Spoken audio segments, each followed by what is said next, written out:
ia lo le ia i lunga fo i le tautua masani ia po le alaanta lau Blue TV o maua i tātou le alofa tau buri o le tātou ma te silililangi o lo tu mauro na ngale lei po le alo tātou ula vavale le tero taimi o le alo tātou o ese mai ia i le tero taimi o le tātou le ustatai ai le mawhai o na tu au noina ma tu lafo ina i tātou e lona alofa tau muri ia sau le vaa da tiu tau mai le vaa da tau o lo mamaulang o le vaa na whaua folau o pui folau ngā le aturo ia hei fori tali tunu no whaatau wata le lamar masina ia o whaatau muava fo i le sa folau le di aso awa ua ngoto malia i folava ave malo losi o le la ia i le tautua whaia le la i le aso ma le aso ia la usu le kai ao mai saua ia ai ngoto ifo i whale alupu i le moteli sa la whai ia wale tautua ina fo i o lo tātua tunu ia la usu wai lo tātua tunu i tiunga ma piunga me se fo i o ngā luenga o tiute ma whaiva whaato whala inga o whitalolo inga lo tātua tunu ma loa fua ai la ua maua leanga le leo lo tātua ma tai siri langi sa ma whai ngā o Samoa ia no atu whaatini o tūsala pa ia mai le vavau e o le whaavavau ia ele nga fatauli bai na so leo vai ia pe au i se tala pe le o fo i se tala ele ia se iota e suia wa ta o se ala o ia ta o fo o se a me mona sa ma fai nga lo ta to dro ia ai au mai ia ma malu nga ruenga pa ia le tua fa bai na o to no i matangi u fe ngai maleata ia o faleu mo tuangiangi o malaiola fo i manga fuanga ia mandisio e kale fia wa fa kerisiano i nailo tanto wa tu no o Samoa a maile nai fai mo tato wala i malo le nei fiafi loto balenga tu tato Samoa wa foi de bata upu ani maenga le a fea i tato tala noanga ma le fasoa ya le kata foi le ini au malo le a murisi taimi ia ona to ai to no le no programe ya wa foi nisi o nga luenga ma a o nga mania va no taua e ono fa manuia ai lo tanto o turu o nga tafo ilea ia o tupulanga le imata baita ia awa fo inga luenga marumana imuia ai mo dei vainga o le fiafi ia o le to o na fo le dei ansiata ia e tele ansiata e tasi ala ansiata o le lei to mata ata io io e le sa kupe ai mantua e fiu e se kupe kanga io ai o le soifuanga le o le vaia io vai kiria vai le pese avania toloa e le suia e pa kiria le mea ia wa fia fo e tatou te me musa mo tatou ale anga le vai ngole fiafi ia ma tatou militino e taualantu i porokalame masani ia o fia aso te tasi o feolonga ia so ka komisia o tatou valavala io e fa'aftai fo i fia fa mawina le loto fia ma fa'aftai tatou ofisa po tatou lala ale Blue TV Samoa i ngai o uso la iki o aloi va ai ma forsa ia ma Dimitris o vai tu ngau amatana ma tutua e pepelo le wadi ma la ta ma yata ma ia a o tamiti e fai me fai fa tele ia o o le pisi la fo o le fai unga vai so le e tawurunga i fo ia a nga manu manongi sia ma tau lo mo fo e lupe foi va ese o por kalame sa mo nga ngana manga nu e fa mai ala ile fa unga vai so le na no pisi la fo tau tape nei no na ma tu fuanga ia o le ala na la iona tau le mawala va no e fa tau no il tatu por kalame ia ai wa pe yo new fi tu politino le toi maua fo o le nei lau e tatou te felo ia ma o e Samoa le antu no pele fa talo fa malo atu i fa fenga ka o malava mo jo fritua le ma futa mai le vanga le fiafi fa malo atu ia i fuanga me se fo yo le tou nga luenga le faingo fie o ma fuanga le afu yo na i falangina ia le antu no mo la tou fa penga fa mai fa fale le malu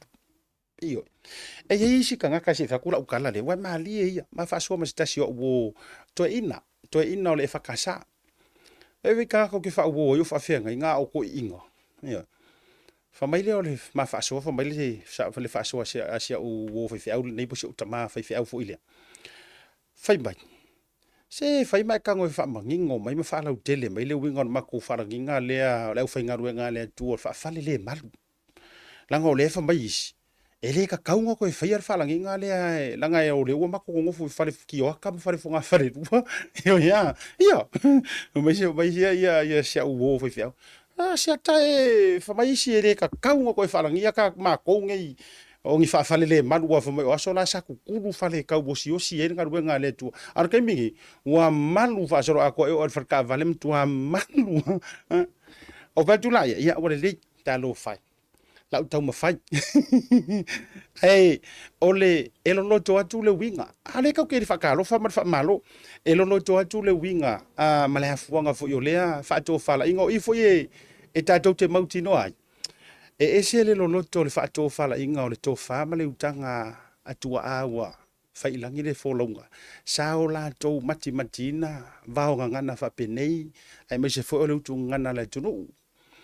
O le mafuanga ia na fua ia whalanginga i. Whaalele malu. A wafo i o tangata ese e o atu no nofo i tonu onu. E o atu la. E la inga e kimu ia o le winga o le natala. E lo loto atu na ilo whale ia e kavaio la tau malutanga. Rono winga la. E iai to tonu maltulanga fu ilele whai mea whai keke langa ilo nkanga korhu.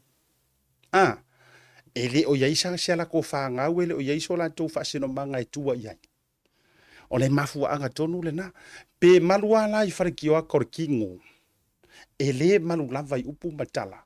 Ia wala ngai lo si fia fia ur komu muia ka korongu me penga. O le mafu anga le na fa langina ona e afua matangi mai o ngal tusi pa ia fa mai o kofia i o ka mo levi. Ia le rara ka wa inga kakala ko i maro fusi wa i rungo le media. E tu ainga se furu male lua. O le tofinga le na aveli tamalea. Le tupunga mai sa le vifa mai le iso to fa sino manga le iso to fa nua ma so to ele. Ma fua isa o to tanga tata la i finga lo le tua. O inga kong wa le apo matangi ia fa to fa la inga. A to ina mai aso e longo winga. E fio wa isolo ile afio anga male afio anga e fa le mat. Ia wala ko ko fa ia ma fa i wo ngofu farkio aka ngai fa fia. Ia. O aso ia. Ia ona sa le i mauani ta tupe e le telefo se sosia mani tamau ainga. E tua matau tua ile nga ruenga le tua. O ngai nga po. Ia wo o ai runga i. 4 miliona fa inga kaulanga bitulanga fa pena. Ia ono manuia fo ia le tua. Wa tupu fo i maola tanga danu. Tupu maola i kalesia. Wa tupu fo i maola nga ruenga. Ia e mau ki ngo ala ama ko fero i mafaife au. E le mafaife anga le mo me sa ku peranga le o ke le fo isa ofisa. A taro fatu na ya u faife au malava. Ioe. O lo mafuta mai. Ia ese lo u lo fa maoni ngai kama fa fenga. Ia walanga ye foi la u faife au pa taro fatu foi se utama fa lenga pasta waita. Ia mal fartua me se foi o se mantu kalesia le Victory Power Ministry. Ia lo ia tanga tai au le lei. Ia ai ese fo ile loto alo lofa maloto fia. Ata lofa fo ia tato u malava lungon program le vanga o le fiafi. Wo papa anga mai le tato TAUTAI A'E pole onanga le Blue TV.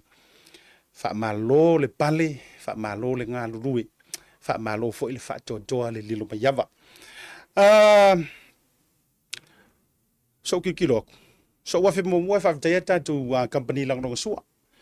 Fa le lava i tato company lang no so le Tasi Market ma le tato major sponsors o le tato Blue TV. Ia o va vai tuanga le la o le na sia le fion faunga konsula. E konsula o Samoa i au kile nei le fionga ia fe mata paru salue fa pole lua. Ia ma le fionga le peia o le skakale o ai kwai ya taina au mai lunga le tato page le Tasi Market ma le Blue TV. O le fionga le komesina o ia o afo fato wa inga. Ia o le mea ngai foi o le upumongia. Nga mai o suafa ngai ko inga ngai. Ai o le tatele i feilo ia fo ile le fale tino ia. Inge ke la wa ma o saka kala o le komesinga ngai o faka wa inga. ai le fai mer fusi wa pa ai muri yange o kama o ko fa sa o mai o se fai au sa la unga o shopping center mangi io ia male fio ngai le pule sili o le Tasi Market ia sunga fa fenga nga Reverend tole 4 to pa Larry Lavia le sa si ia ka ko wa fa lo le nai mangile ia a fe tu ia ia wa fu so fa tau mafa o va ia tu tau no mal ta to wi feles ka ba voi le leng fa mai fingi sa ka puala bongs alongs kifs ia o le ponge o le longo mar kifki ia e fa pa langi va pena la wa ma tau no ia mai se fo ta tu tama fo io pa malo ta to wi ana mala le e au fango ka pe wa fa ke di fango ia e te supe o te fisili ia na ole Pacific Fori man jalo fa voucher ta sile ta tu company la kono sua sa voucher jalo lo wa fo ia Samoa ia nga te le o le PacificEzy money transfer au nanga ma tu tu e la fo i sele ni Samoa so se la lai mangele o ta hu ia fa pe fo la ma o tara ia ele fa ngro ina fo i le company po le hotel au le Sanita hotel in Songi ia a fa yo fufu sa fa ngamala ngai Samoa ia fa so tai no fo ngai potu e malulu o lo i fo ia la to studio rooms ia ngata fo ile o la to VIP lounges fo ile ia wa a inga to tele ia po o ni fainga malanga po fainga business o fufu mo Samoa ia so fia ia le ngata ile o le Digicel Pacifica nisina o tato ma le ColourShop si matafele a tele ile lango suina o tato proklame ia fia fita itasi se ve mengu singa vai io e fa taua le no le vai io o le vai io se tato atu ni so tanto fa linga fa la weteli fa te mo kwa ngai ka ko fa silanga ia tato o le malolonga fo i malolonga o le o to ai tau nu tanto le tato malo le fionga ia la faitele ia se i faise maori o ke leva veka ua kua ma fuanga o le wa fio me tangata nei yafu ne le wa malanga mai nge yafu malanga sa o mai i kaku ofisa e ia la po mu le la pa le fili ai se tato atu mo ni so tanto fa sa longa fa business manisi o fa linga fa la witele o le a play atu mo mor kilipilia o le sailinga seleni ale e kare se me tisi la fio anga o vailoa ya le pata le auto se sila ma yai soli ma fio i ta ma fana o ma vailoa ya le pata male mata matangi ya le pata atoa ia sila koko mai le a fala we tele atu ia le sailinga se le ni le kare se me tisi tono le fio anga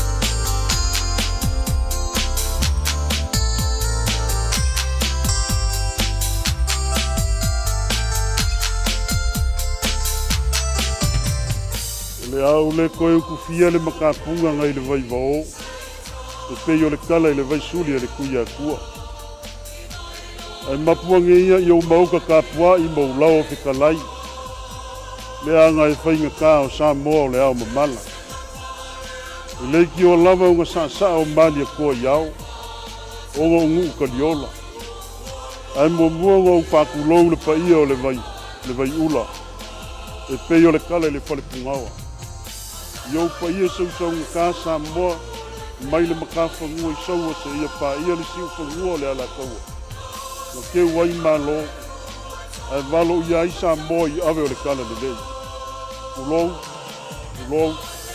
lava o la fanga ko le malama ma viri ko le ifia mai wale fa mo le fionga le lisea ya Yohane tupo pa pele presidente o le auso ya Maria tupo malim tanga ruenga me kisi vailoa le fio aleo so malu le safkalai so mai po mai o le ama vai mal io la le malai mali mai ko le moso mal malu ya sale le ali ya mau pu ya ki o sale bua nga ku le so o le fambo moi ve ia le nya vangoa au se lau le lei ma ko ke kalo kuai le ava ma le minga e kawai lo ko paia ma lo ko mali kaulanga soifua, upu makamali, whale kua makausi, a pēr fwoi paolo mangafa, ai maise walo mawhanau. Ugo mai masandi o lo tape masala lau, iso sa kafa le lalo langi masamo nei.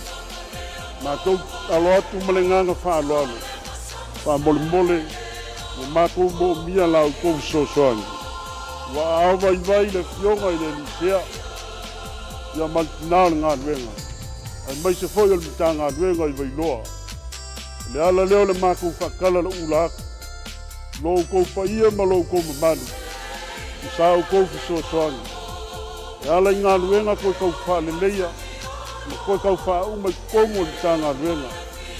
O le manu manu ka pua, le mōko le ngā ruenga, o le ho, pa pele palo si o miaine lo kwa.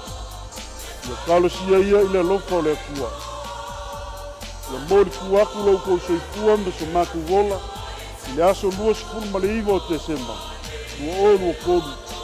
Whakaungu i ngai ni ngei whamoi moi. I le hol, a le kale sia mau kisi i vai loia le pati. I le iku la se fulu le tai au. O le aso foraide. O le nganga mau lunga o makua le mkanga ruenga ma le mkanga ruenga. Le alawa se lengi o la au kou mama au ia i le aso. Ma kou ki kalia inga ma le nganga kuisia ma le loko kākai. Ia fionga le kāku uli. Sili ale manguia o le fua. Ngai lo le ngaki kalia. Kākai.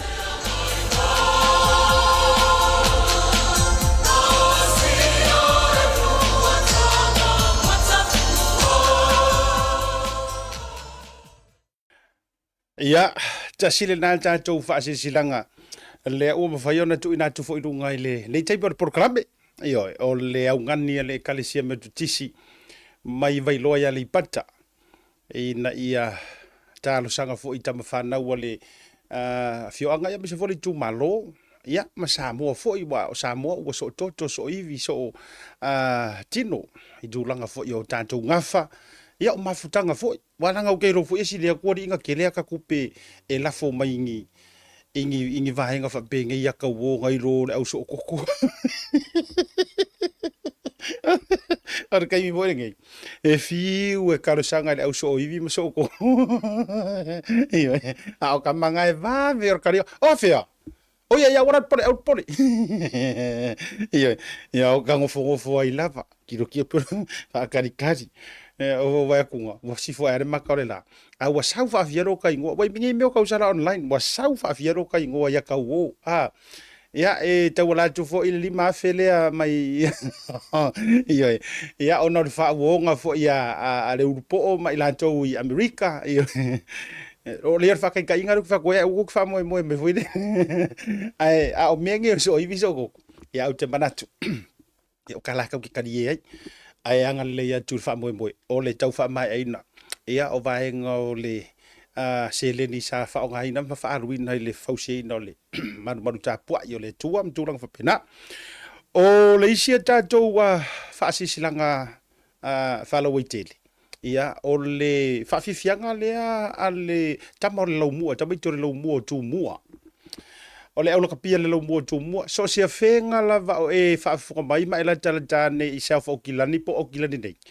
ia o mai lango fa mo le nei o tama fa na o aulo kapia le lo mua tu mua le wa to ai to nu mai ia o te ro nei ia le tamro sana fo ile al te to fitu le malisi le fa to nu ina i le aso to ana i nei e fa ingo fo nei va yaso ai fata nuina lai ile fale tui o le sa fatu langa fa mo le ai fai ai e sel no fonga sai mo fa pe fela o le te ma futa mai ma fa fonga mai a e ma wo se ticket e sel no fonga sa tu e fai mo ai ia o le fa sa onga le no fonga le o tu e va tu lunga o ile fale tui function center a fa pe te fia si le fia ina po o fea i ile no fonga le fale tui baru ku lunga o le no fonga fo ile sa ile tali mana o tuai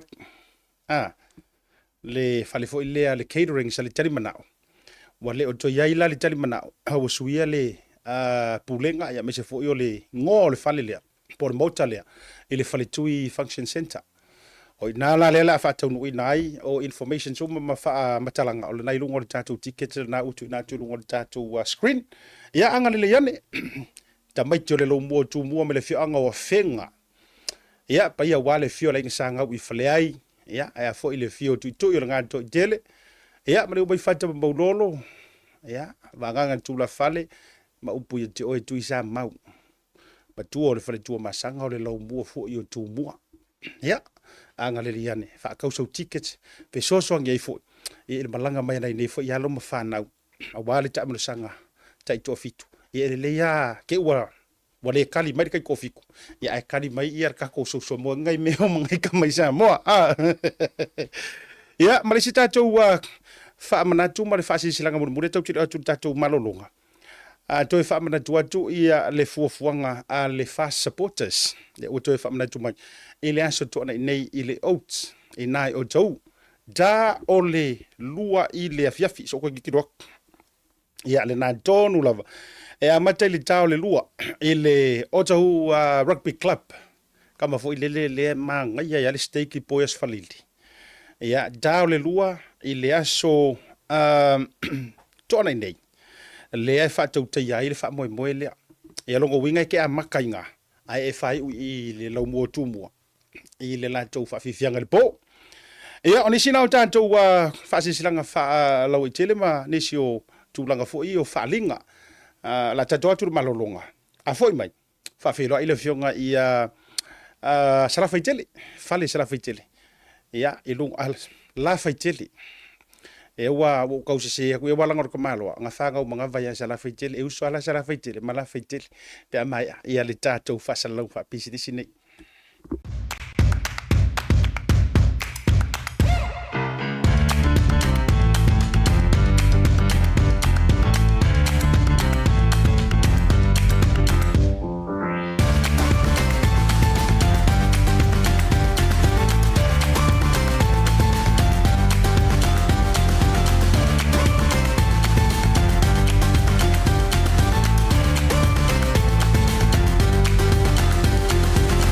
Tasi Market.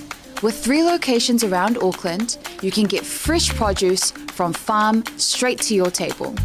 Grab a bite at Tasi Pacifica Cafe or get a new look at Tasi Barbers and Salon. Tasi Market, your affordable local.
Only the future knows, but we'll be there.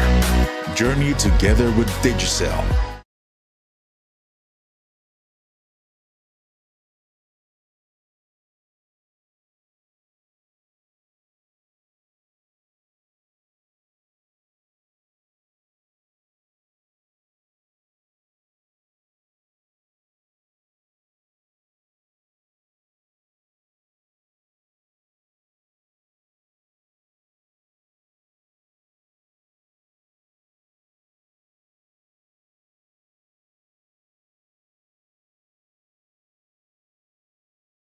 Oh, Zalo, welcome to Tomasi. Maro, bem, Zalo van Batje.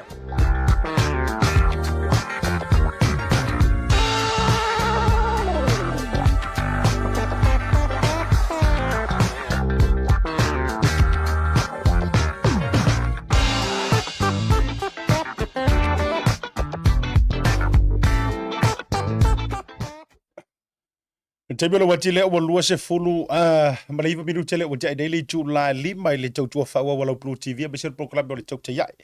Ma le marui whai wala tātou tunu o le vanga o le fiafi. E umar tātou whatala noanga i tātou mata upu manisi o tātou update. A wala tau sila whaafonga fo isa mua e ka penga isa uipuki. Ia, o mawala tātou update mai i le whionga whalitua e amati mai vasa te ngata fo i lea.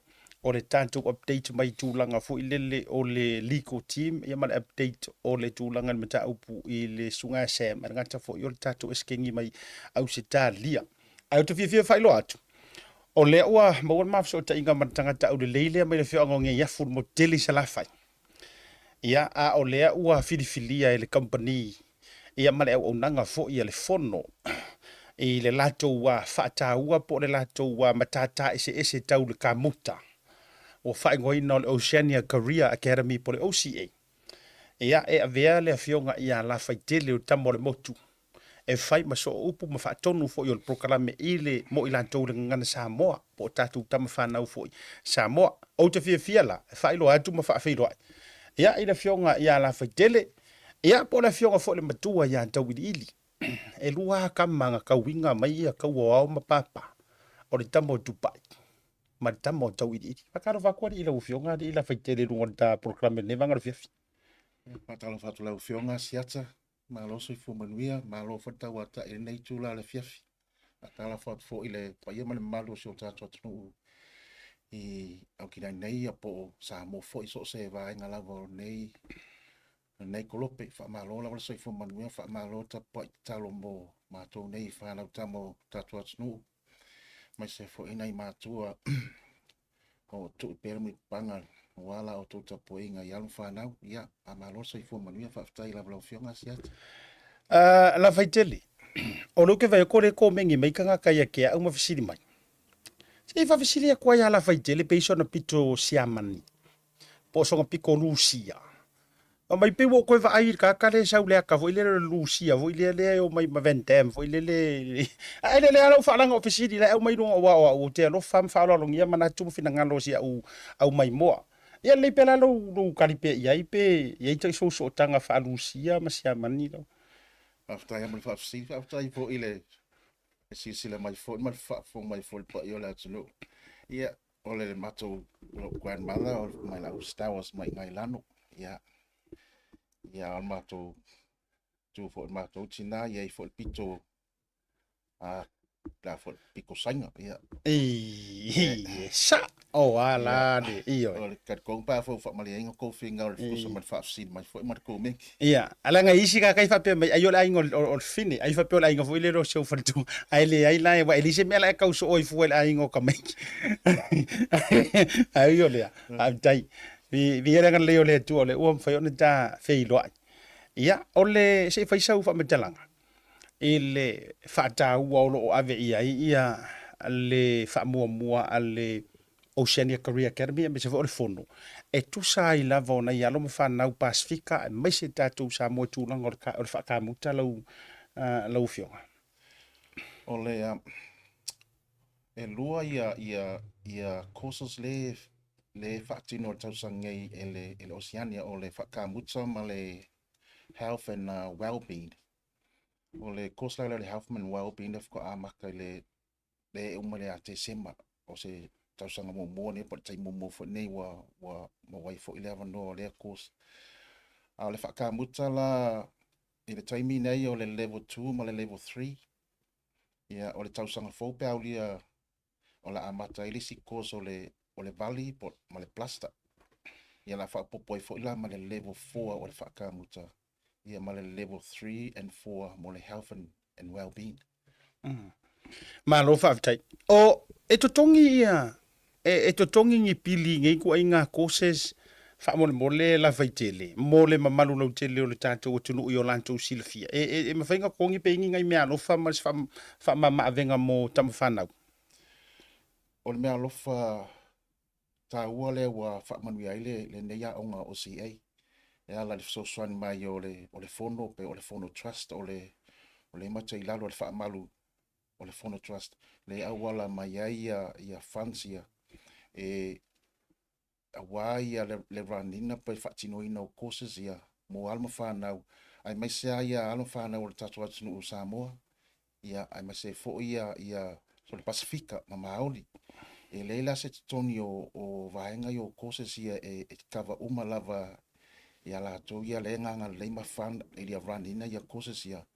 Ona o le anganga ia toe au mai alma whanau o le umanuia la onga pa o manana o suila ko trade ia le lai ma wala vanua le e mafai ai ona au mai la tu tau amata oni si fo yalo wa o mi fo I tau sanga ile I toya o pe fa lima tau sanga le toya o ia o le ala le o se awala fa fai ngo fiele ne tato walo Pasifika Maori ia o mai toe amata lia ia ngai trade ia e awalo la tolu mana I wai o le maulalo tau sanga na yalo la yos fu lima ia o le matua o se taso tama o lo ia nei o le fits fu on tau sanga le matua soifua ia Okay. Whaftai lau fionga la whaitele. O le waka ua le matua o le tangata. Lono winga la wa la ofisiri de kau whaya kua kau sanga I talia utou. O ata usanga I mawhai ona o amatai na join na tu le OCA o ke o ila whakamuka a o le afo le matua o le tangata I mawhai ona au wai le aonga. aftai lava siata ele se o lai tatala lava ia tau sanga le stalai pe enroll so se lava o le lai teacher ta matiti lau fa mana stala o sful matolu tau sanga le matua ia tai pe no fe atu tai mua o le fisu on tau sanga o stamale a tonga ia e ulana lana course fa ka mutsa le level 3 ia te sema ai o le wai le stala follow ia I ngai tama fo I tamali I fo le atunu Samoa ia e onos fulu matu stamalia ia o listama ia e onos fulu lima ia o ngau na lava ngai tama ia senga ia mauan se kusi taulea ngai wenga la iti e fai tono le fale ia te amalanga fo I Samoa fa tino ina ia toi fa fo ino la to maoto malawi Samoa mai ele toi au mai fo ni tufunga le e alo I fo se leni Malo whaftai. O ni mo mianga mo ita e mawhai ai ona o a waile a onga. E whaakanga mako ui e le ngofo mau. Pe whaatanga mantou I e pe pawhainga luenga. Po e ngā lau ngofo mau. O ani ai ai ngā wha le tūla whono whapena e whaona e whamanino. e ai nai yalong whanau o laena malanga mai I mo visa whaingaluenga ia mo visa fo na le tafau ai fo le so swani ale fono trust e feso ta e fo mal immigration ia ave fo se vanoa na yalo ia mai sa mo po tonga e mafaina ave la kosia mo le time ia o le nga fo nga le ave level 2 na yalo whanau ia fo nga le ia o mo level 2 ia to toma 5 la ia o le fono ma so ta mal immigration ia ko faina mai se vanoa e fa wa wai pele level 3 fa pena fo level 4 le na o wala wa tu tai mo e de tausang fo ia te tono fo io se vanoa le o le e mai se vanoa na nei fo ia lom fa na we e ma ngo fio na fa tulanga la ko pepan fo mau ia se va fa pena a lo loto le la usa no ma fa city ia o te lo iloa mau sali I tuas to le vaenga ai so pe no fo mau pe le no fo mau kai pe lo famtala mo pe permanent residence ia italia lava matou ai lava awala o la so swani ai ma faina talia le scala mal enrollments fo ngal O le winga lau sa noanga la whaitele. I just want to make sure. O te mana o ia manino i le vaenga le. O te ilofo e le whape o tau tulia tūlanga o le ioe ma le ai. Walanga le mai mua mai nei niso tangata, nei tangata fo ina ele o manuia la tau pepa po le fo ia visa ta fau ai multiple visa. E mawhai can take still come, e mawhai no lanto atu pe fesilingia, le course lea, whatamuta, pe le ai mo le nei taimi. o le fa mo le fa fasili o le vaenga lea I mo papeila le ringa lau whaasili o le lo manuia ia la tō pepa fo na no fo mau po lai apalai. Ia. I la o mamlama sa utan lo ma se tasi o alo fo mfana o lai le na sau fo I le visa fo na te tafao. Ia. A lai o mawhai o na le stala I le aonga. So o te le o ilo le leila I tu atu. Le whaatino na ina la le vaenga lea. Pola. Po le ale le funga le whaangasolonga ma le whaapepaina o me ia talia ia so seisila tai pe o le whaasiri. A o le tāua ia fo lea o le afio atu pe vili atu fo I le mato ofisa o na tu sa o mai ala ia naitina fo I o lo ngafa ma lea vaenga. Okay. So e tāwala le ia mo le whafunga maua to tele. It's there's no harm in trying. En fayala so whawhingo fie le talingo le fisili le man wha maninonga le fiunga la feitede. A pe whafunga mai ngai sau ke kawhao po le lava ale te mana give it a go. E umona tu watu leo tatou tulolo tu na tulolo tatou website lunga me se fo tatou contact details. E te whafso tai ai. Ia au te loa mo ilan tau lava ia lea no fo mau leingi me o whaia maua leva noa. Ia o leva noa tāua lea. E te tau waiona e le stala. Tūlanga I o onga wha le kāmuta. E mo miengi au mea whaingaruenga mani tūlanga wha pēnā e te ala tue e te a onga pe provide lea onga vaenga ia wha mole la whaitele. O tools uma ma materials uma lava lai o umana tā pēna lea onga le OCA. Ai pawale vaenga mana umia pa fai fio atu o lau IDs po le passport po le license au vale ia au tools lava wa fa materials lava o ia I OCA ia me ia fa ngai tamaiti yo fo ila mo PPE gears o ta pena fo ila ne onga ma safety gears lava awa ia le saonga le mo tamaiti ma ta fai o fa tinunga luenga I tono le workshop. Ma lo fa tai. O ani vaenga mafufuanga o le tatou enrollment o afo iaso o fea e mawhai ona whalau tele wha mole la whaitele mo manu le turu. O le taimini o lai tala lava ia I le avanoa e te whio atuai I o le mato ofisa I le Ivalua Ascot Road I Mangele. E whaise tala noanga pe vili mai fo I la unu mela o le olua fitu, tolu wha, tasi fitu ono wha. Ia na whaise tala noanga a ole mea tāwe a mātou ia susu mai ma tato whailoa. Ona whailoa e fo I le male whaia o ngā pa whaira kāmuta le te whia avere kos wha kāmuta. Na lua whailoa ia la ia male whaia o ngā. Na mai sa o ale o vaenga ma tūlanga o le kos. Whai fo o le health and well-being, ia la lua whailoa e fo ila male sunga ia John. O mato whaia onga o whaia onga ngai uso mai fiti. E le leia ia ngani whaia onga I le sawa, le upumoni ana ai e le lei fo ila tau le o tangia. Ia ma discipline ia alfa mfana o ngā lua o le aonga. Ia ole pawana o vaenga tau o IDs au mai mai o IDs ia na le stala la ia ma ave folo oe fa matamata I tonu le lotua tonu le warehouse o lo fa tinu ainga luenga ia Ma lo fa tai. Ono le tataimi. Fa mole lo fionga la whaitele. A mai angei onga owa onga whakika inga. Wa watu o le stala umala o certificate kasi lua koru wha po le lava. Wa umalo utaimi la ua onga e mawhai ono no mawai masa unga luenga I tau wala mai se fsoso ni ngā tātou le OCA. Wha mole.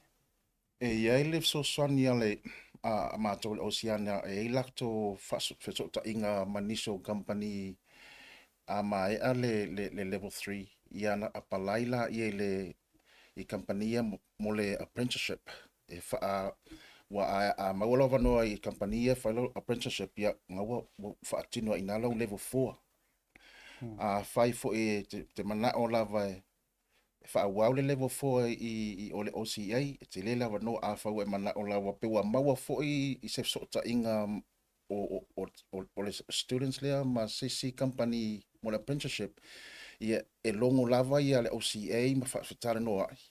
Ia tusa fo ila pe o ia tamaiti ia i apprenticeship e maintain an mato so swani mato ia mentors e so swani fo ngale ma wa ai ma vili po wa mai la ko attendance wa ka ua la ko attendance male on time wa isi company pa waktu tamaiti la apprenticeship ale lele ia mena lua ia e toi tuli mai a mato na toi tam fai fole toi fau atu le amio male ai maua le avanoa male so swani la OCA mo apprenticeship mo Pea mai a ua o onga.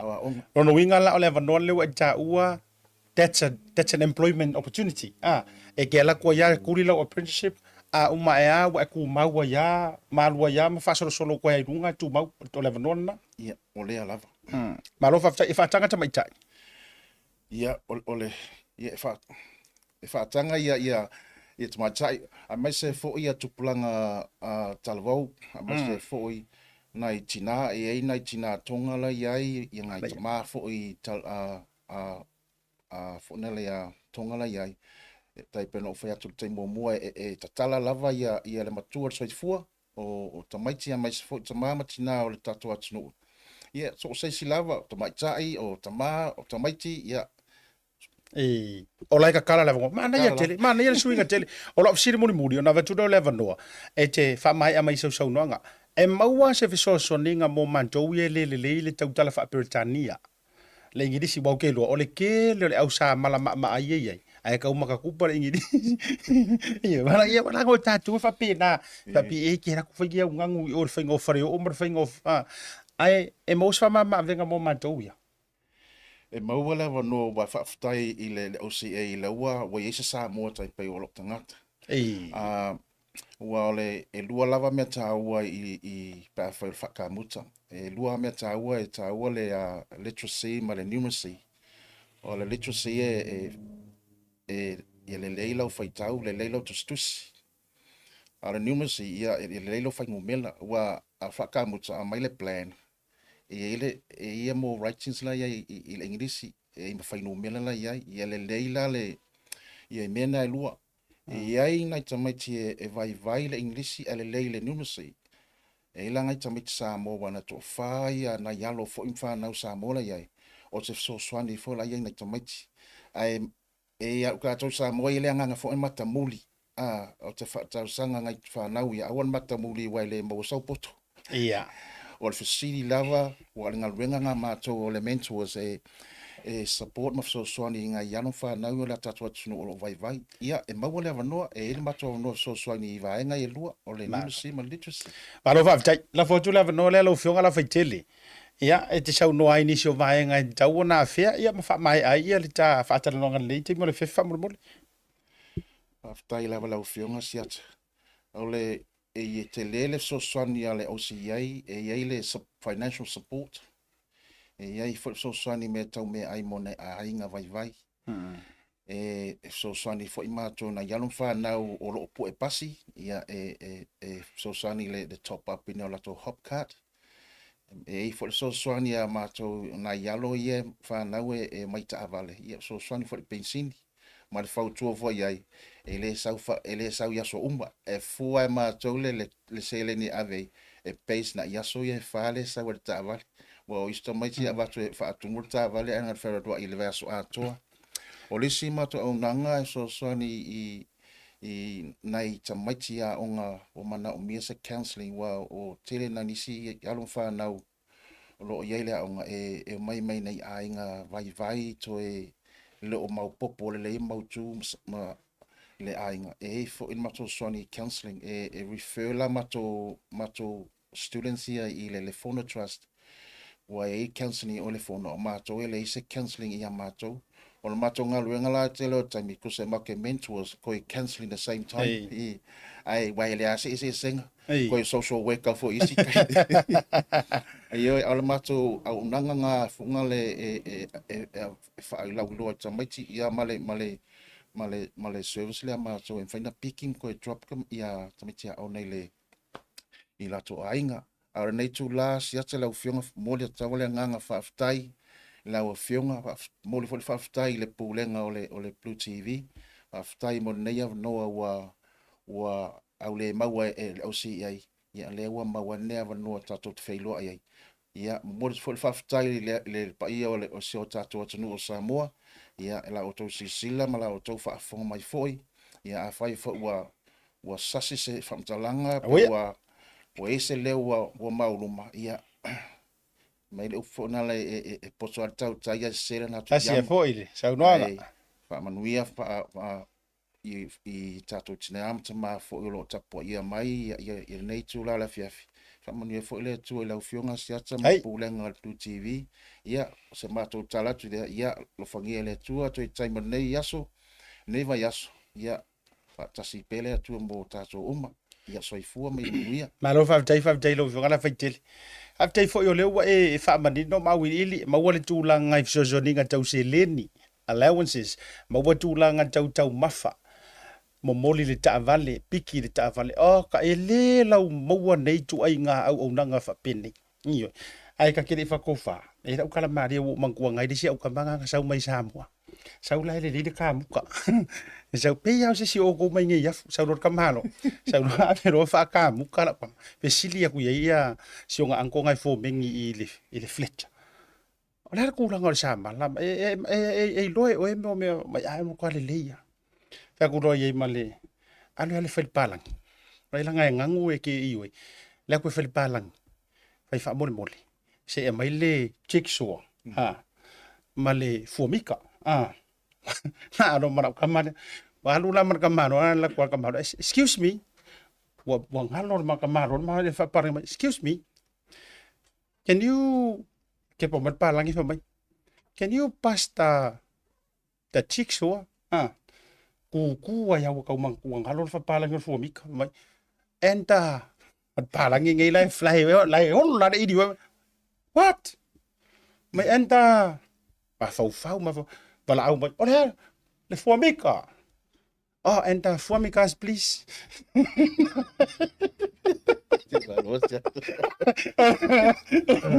va manuia le tu va le mo wai ngale fiso so nginga nga kami kipisi kami kinga ya fu ya ukunga nga pe uma o mesmo ka so nga o leva nga mali fa e ka sanga va manuia le tu ya e tu langa e le tawilo o le antele se mai lo ngumela ko avelunga le to visiri mai to telo ila to le ufa mo wina olu fitu tolu fafa tasi fitu wono fa olu fitu tolu fafa tasi fitu wono fa au wala ke pole la ngangu e au i mala ngangu e se so ngere vyo ngala faitele va no yele tuai to tele wa to me se fo to mo sta por kala mele anga iluma po ko kele ngisi ole ale stala mai le ta fa tala no ngale ni vanga le via ala ta to malo longa fo i mai ro ta to wo ta to news update e ni vanga le via. The Color Shop in Monteville can brighten up every aspect of your life, from interior to exterior. You can change the look of any project you have, from auto to home, around the yard, and everywhere else. Bring color to life with our selection of the best paint. Come check us out, because we're more than just paint. We got bush knives and a whole lot more. We're the folks that will help you kick that drab right out. So come into the Color Shop in Monteville. Call us on 25577 or 21527. Drop an email to cs.creston@gmail.com.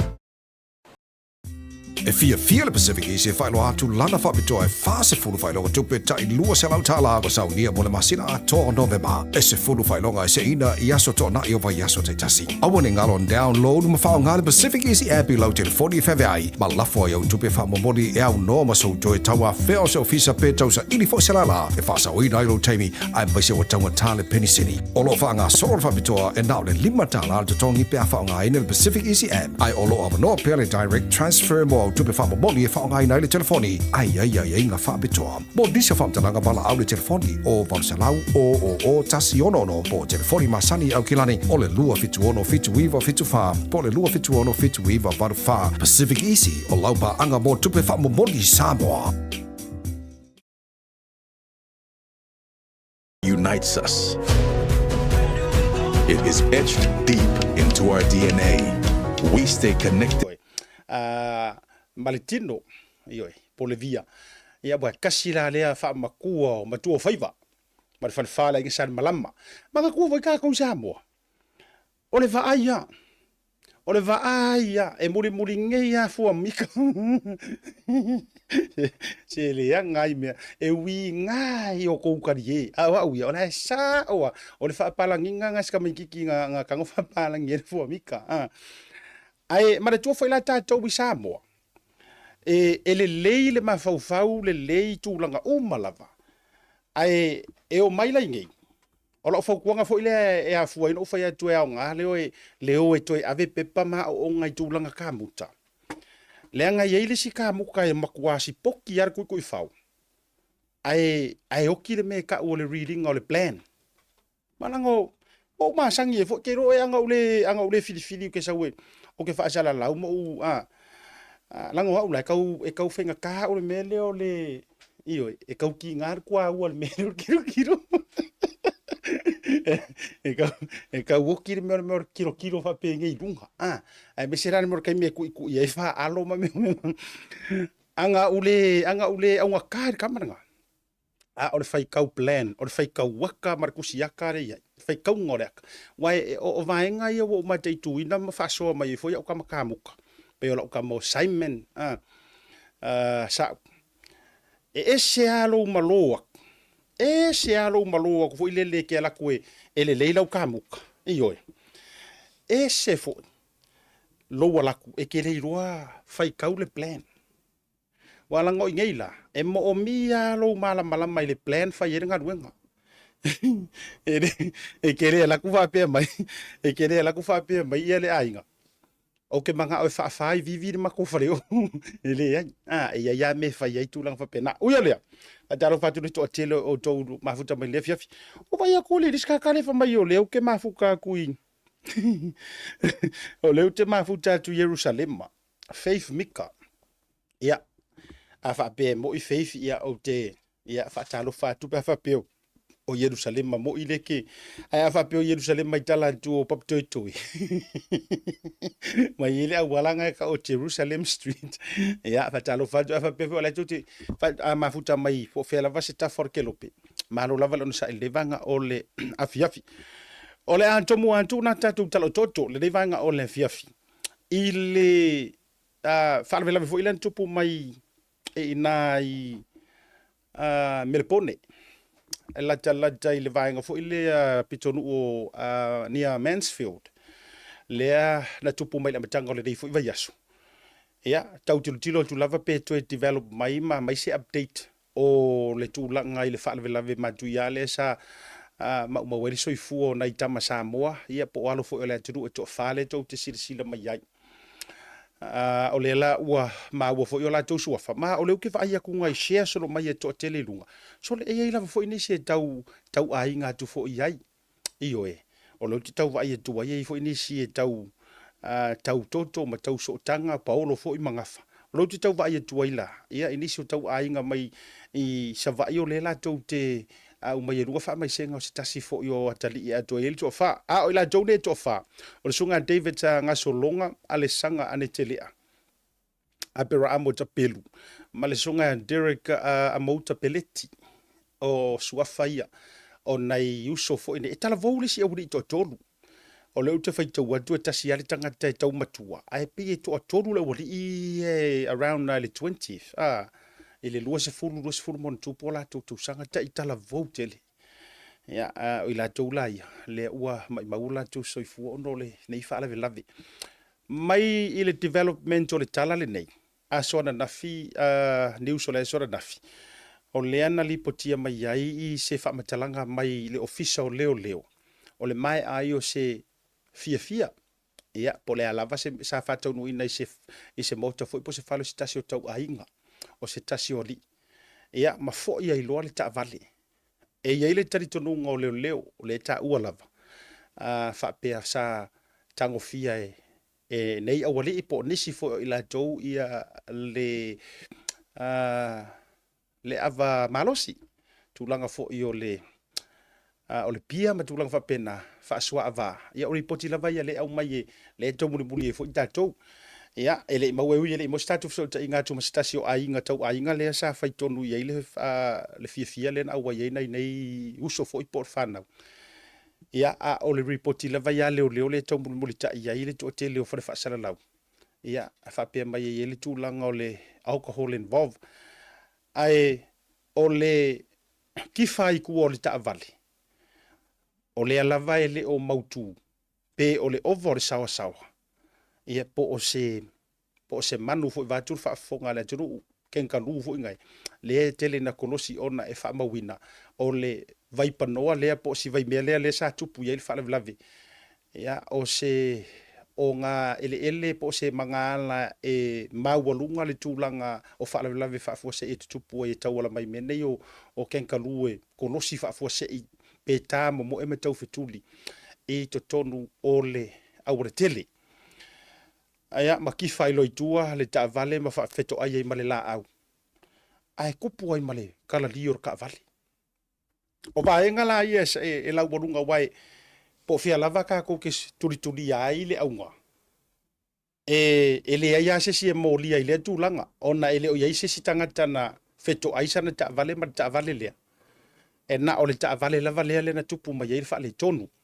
No winga. Ia ele mafai foi ona molia le ka vale faka mala matulang ono mo la tu soifua e ui foi ele o manino mai pe o le lavea feko ai malela au na mafu ai ona maliliu na wali nei pe o le afi ina ua mu le ta vale ele o mautino foi sa ililinga o lo fanga solo i lava ai ia te au tato ia ile mata upule tato tele fanga solo e toe fa mamafa lava pea ma toe eleva o ia male tau fiai la mato tau longo ma mato fangu mato wala leo fa sara lau ai me se fole to tele o tangata e muri ta ile nei por kalame leanga o le ua le le fa tau tainga nei fa nau io o le ngol por kalame o tau tai ka lofa ua le ma le manuia ala tau fa tau tainga na la yona tu ua a inga mai pele ai malanga mai sa ili manuia ma sa ili malo ia tunu i fafo pe o Australia o lo te fai tau atu pe a male fama sina le umi talu ona to ai tau nu atu inga ruenga fa vai taimi ia nisi fo ia po ila to uma fo se tasi oli fa to mai a lava ona fa mau ila ua masiana mana mea ia a olea ua motusia ma vala ile ngata na ona vala no fuanga ia ole ua vala tu mau io ele to e fo i mai ile tūlanga sa tau mawai ai male pili ia o le to e vai fo ena la to ainga ruinga la lea ele tu uai male vao ia ai le tau ngolongo asiata le nei vanga le fiafi fa mole o fa mole atu ia te o tou o lo malanga mai ngaruenga fa vai taimi fa mole a fa pe te fa sua ava aua te tango fia le tavali aua se a awala ka ko Samoa tu loa se a tato awala po le a fo ilo fa mai nga sau maru avika avale io e wale vanga e laisenge i Samoa wale vanga e fa pefu le ida kaulanga e masau ku nga o le 5 mingu ke aru i kua ya le paka ele a kose ku la pe ke aru ya anga pe ke aru sisfo fa mole awale tango fia ta vale i Australia pong usila ele ai ni tato moto we Samoa o fautuanga nei mo ila to wie soifo mai fa fonga mai ke miringi a o malanga mai nga fa vai tai ele to ya nga mo le uso to fa u malanga ai a nga mo o ele ke fa ya lava le mele io e a nga mo o ele te fa ya lava le mele a le ai ke fa pe mai io wa fa mo o fa so ele i maua pele i tupu pele ila via please io a lofa maia ele au ngani atu o ke lo foi o le au ngangi foi le na fai atu e o tou matua ma o tou tai to lua ma o tou fanau ma tu langa ma e pele ai sili ai o le anava lava le nei e lau ngai na le matanga ruenga o lo fea ngai ma ngā ruenga fa vai taimi ma ila tou foi o la to au mai ngā ruenga fa vai taimi e le ese lava foi ma la tu ala lo le wa vatu io le anga ia le amio foi le ma le loto le o tato e fa kas e masangi roi le anu ai me se foi au wala fa pembai e kau le pisi wa ia le upunga e se ki ai ka ko Ioi. Langa si kau kere fia o in ka vale o le city langa pisi. Ai manga ya tu ai I no tau tu fa to anga nei ka ko ke valu solo ai le kere in ka vale. E sao le tau mau le kere in ka vale. Ai sili ya tu le mau lungo tu langa o fa la lave tu tupu mai ma o mai le soifua. E ku kupu mai ku ingu ikua. Ngai lo no tu tau langa. Ioi. O le lawa va tu ai la tu ala lo talofa. Wale ya emanuia la tausa ili ngā malo. Ai ia o ngā le vaenga watu la imai. E whaatonu fo lau wai. Nisi lava o tau wha mole mole. Le fia whaile mea lea. Pe a whaapea o le te tango fia lava wha sua ava. Ma wha fohina tātou ta avale. A o tau o mai e inga runga wha taimi. Ona yuso ia o lea reportia mai e whainga runga kampania le Murphy Fresh. Nai Melpone Australia. Ya, le na mai maulu soifua. O le isi incident len tupu mai. O le setasio li ina lo whangota. Mai le pito nu o si o mantou nu isa tupa itea. Isa tufia. Isa tupa itea. Le sa lipotia mai e nisi o whale whaasara lau I Samoa. E ai Samoa fo se taimi e fsota ia duai nei nisi au tau ainga tonu o sa tupa itea. Ma o la tau wha mao nia mai eile tala le nei. Ia, na alu e whangota o le ua savali le luaso. E le I to e fo'i ane lava se tasi o ali I fo'i te tonu o le pitonu o satu fia I satu paitea. Ia, e kele ia ufaukuanga sa whaiaku le melea, ai mana tuala. E se fo'i lea ku ai ngā kawhea tu lou whafonga na turu. Lea ngā o le tawhea lea po le leiloa lea. O le tupu mai tangata whaifaiva. Ia e whainga kāla ngā whaiaku se whaukuanga. Ile au whaifaiva e awar koe hoi whaingi whaiva. O tau whafonga mai. Ai o le whainga tāle nā male maale ale nā o le mata upu lea. Ono lea no utau whaafesilia tu nei disi lava fo isi o maatou nuu a mesel pito nuu I satu fia. Wafo le fio whaana nāma ainga. Manu lea la taua. Ai saule la tau whaamatalanga. Ia o le tangata lava ua maasani le whangota. Ia o le mela e wha te iai. Ia ua aluatu lava ma le toi fo I mai. Ia, sa whaalia whanau noanga o nei nisi fo I o le pitonu, mai se fo I o le ainga. O le sa whapea mai ina ua tupu le, ua fiu e kakali le whangokanga. I lea lava fiafi, ua le toi fo I mai. Ia, ma sa longo ina I loa, malu le malo, mana tuala. A whai o sakufia, longo winga. A vili le ofisi o leo leo. O le poule I vailoa palaudi. Sorry, ia vailoa. O le poule I vailoa le toa o yo vailoa ma vai to muli. O le poula le ngai kakaunga mo response ak. O ngai kakaunga mo response. Ia ma to wai le atu palauli ma fa solo atu ngai. I palauli I sifo I fal fa ma palauli sifo. A o le la e peina fa ali le fa sia na ni sifo I o le nu ma le ainga. Ia e vili aku malu le malo. Ia ai sau le fa matalanga I le fiafi le e vili atu. E fa kali se I o kai hau. Iyo. Tu lo la. O le tale na na au mai fa tali se I o se mala mar kai hau. Fa ko awa ku leo. Ia. E fa ya la utala le nei le fa pe fo o te fa atu. E a me kaule pua mala fon matanga ruenga leo. Ia fa marulu fo I fa wono no I matanga ruenga leo. Pe a o le a fo sa tou sila mai fa pe mai sole. Nga le fai mai an makanga ruenga leo. Ia e por kala me ye tala no mai. Ai langa o mata upu nei.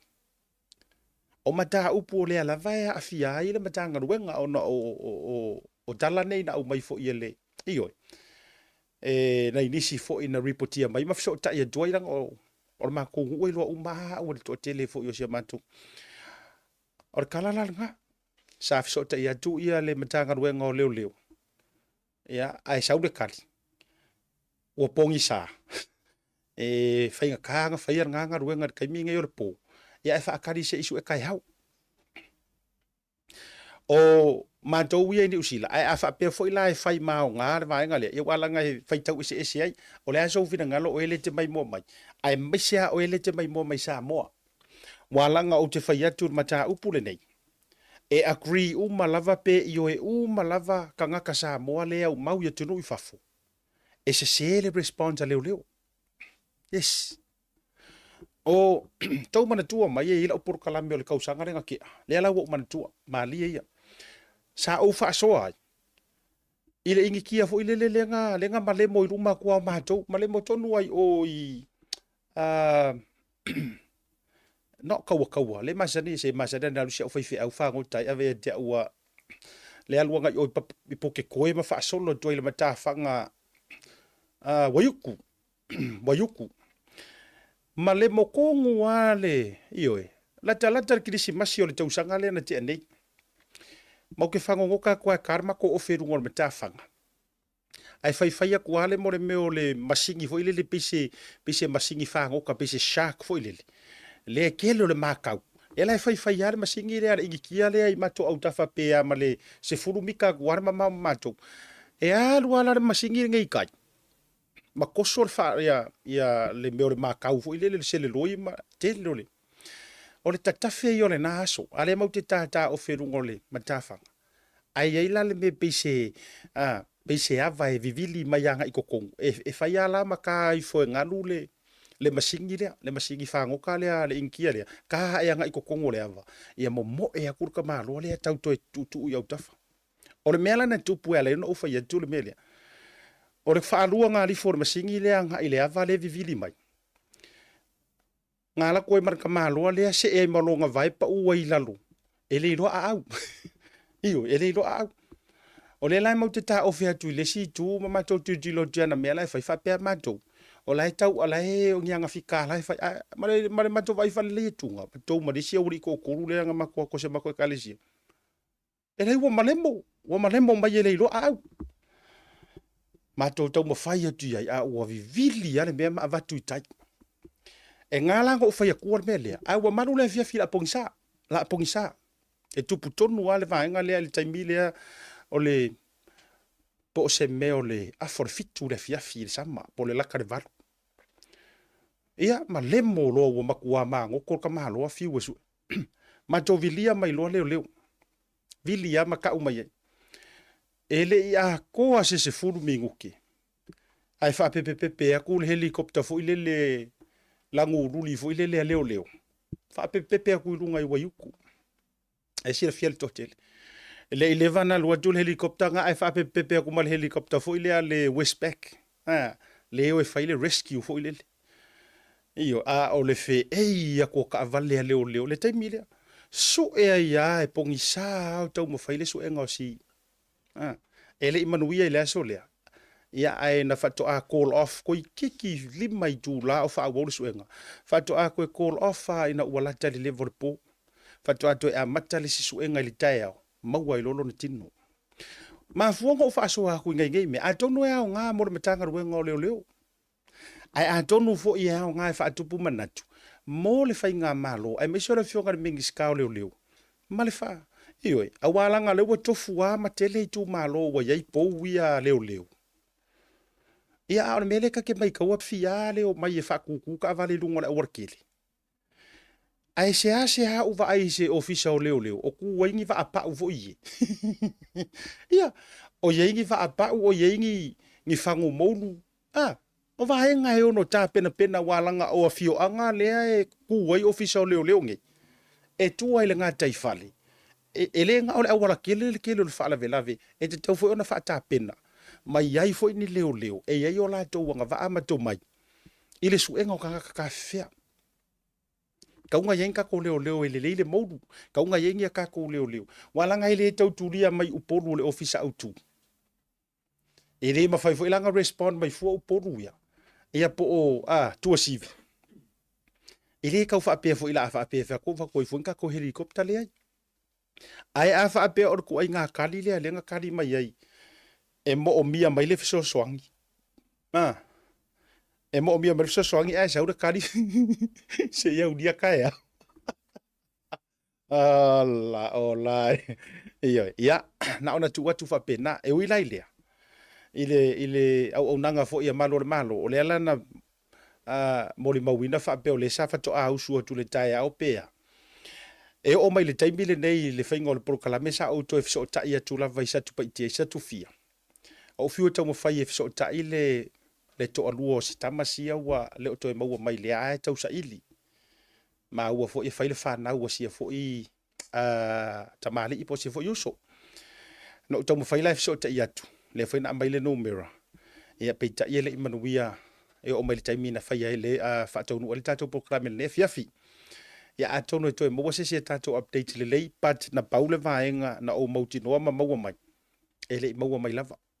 Iyo ele maua mai lava e se tadi. Po ua toe maua ane. Ia le i whaiwhaiva.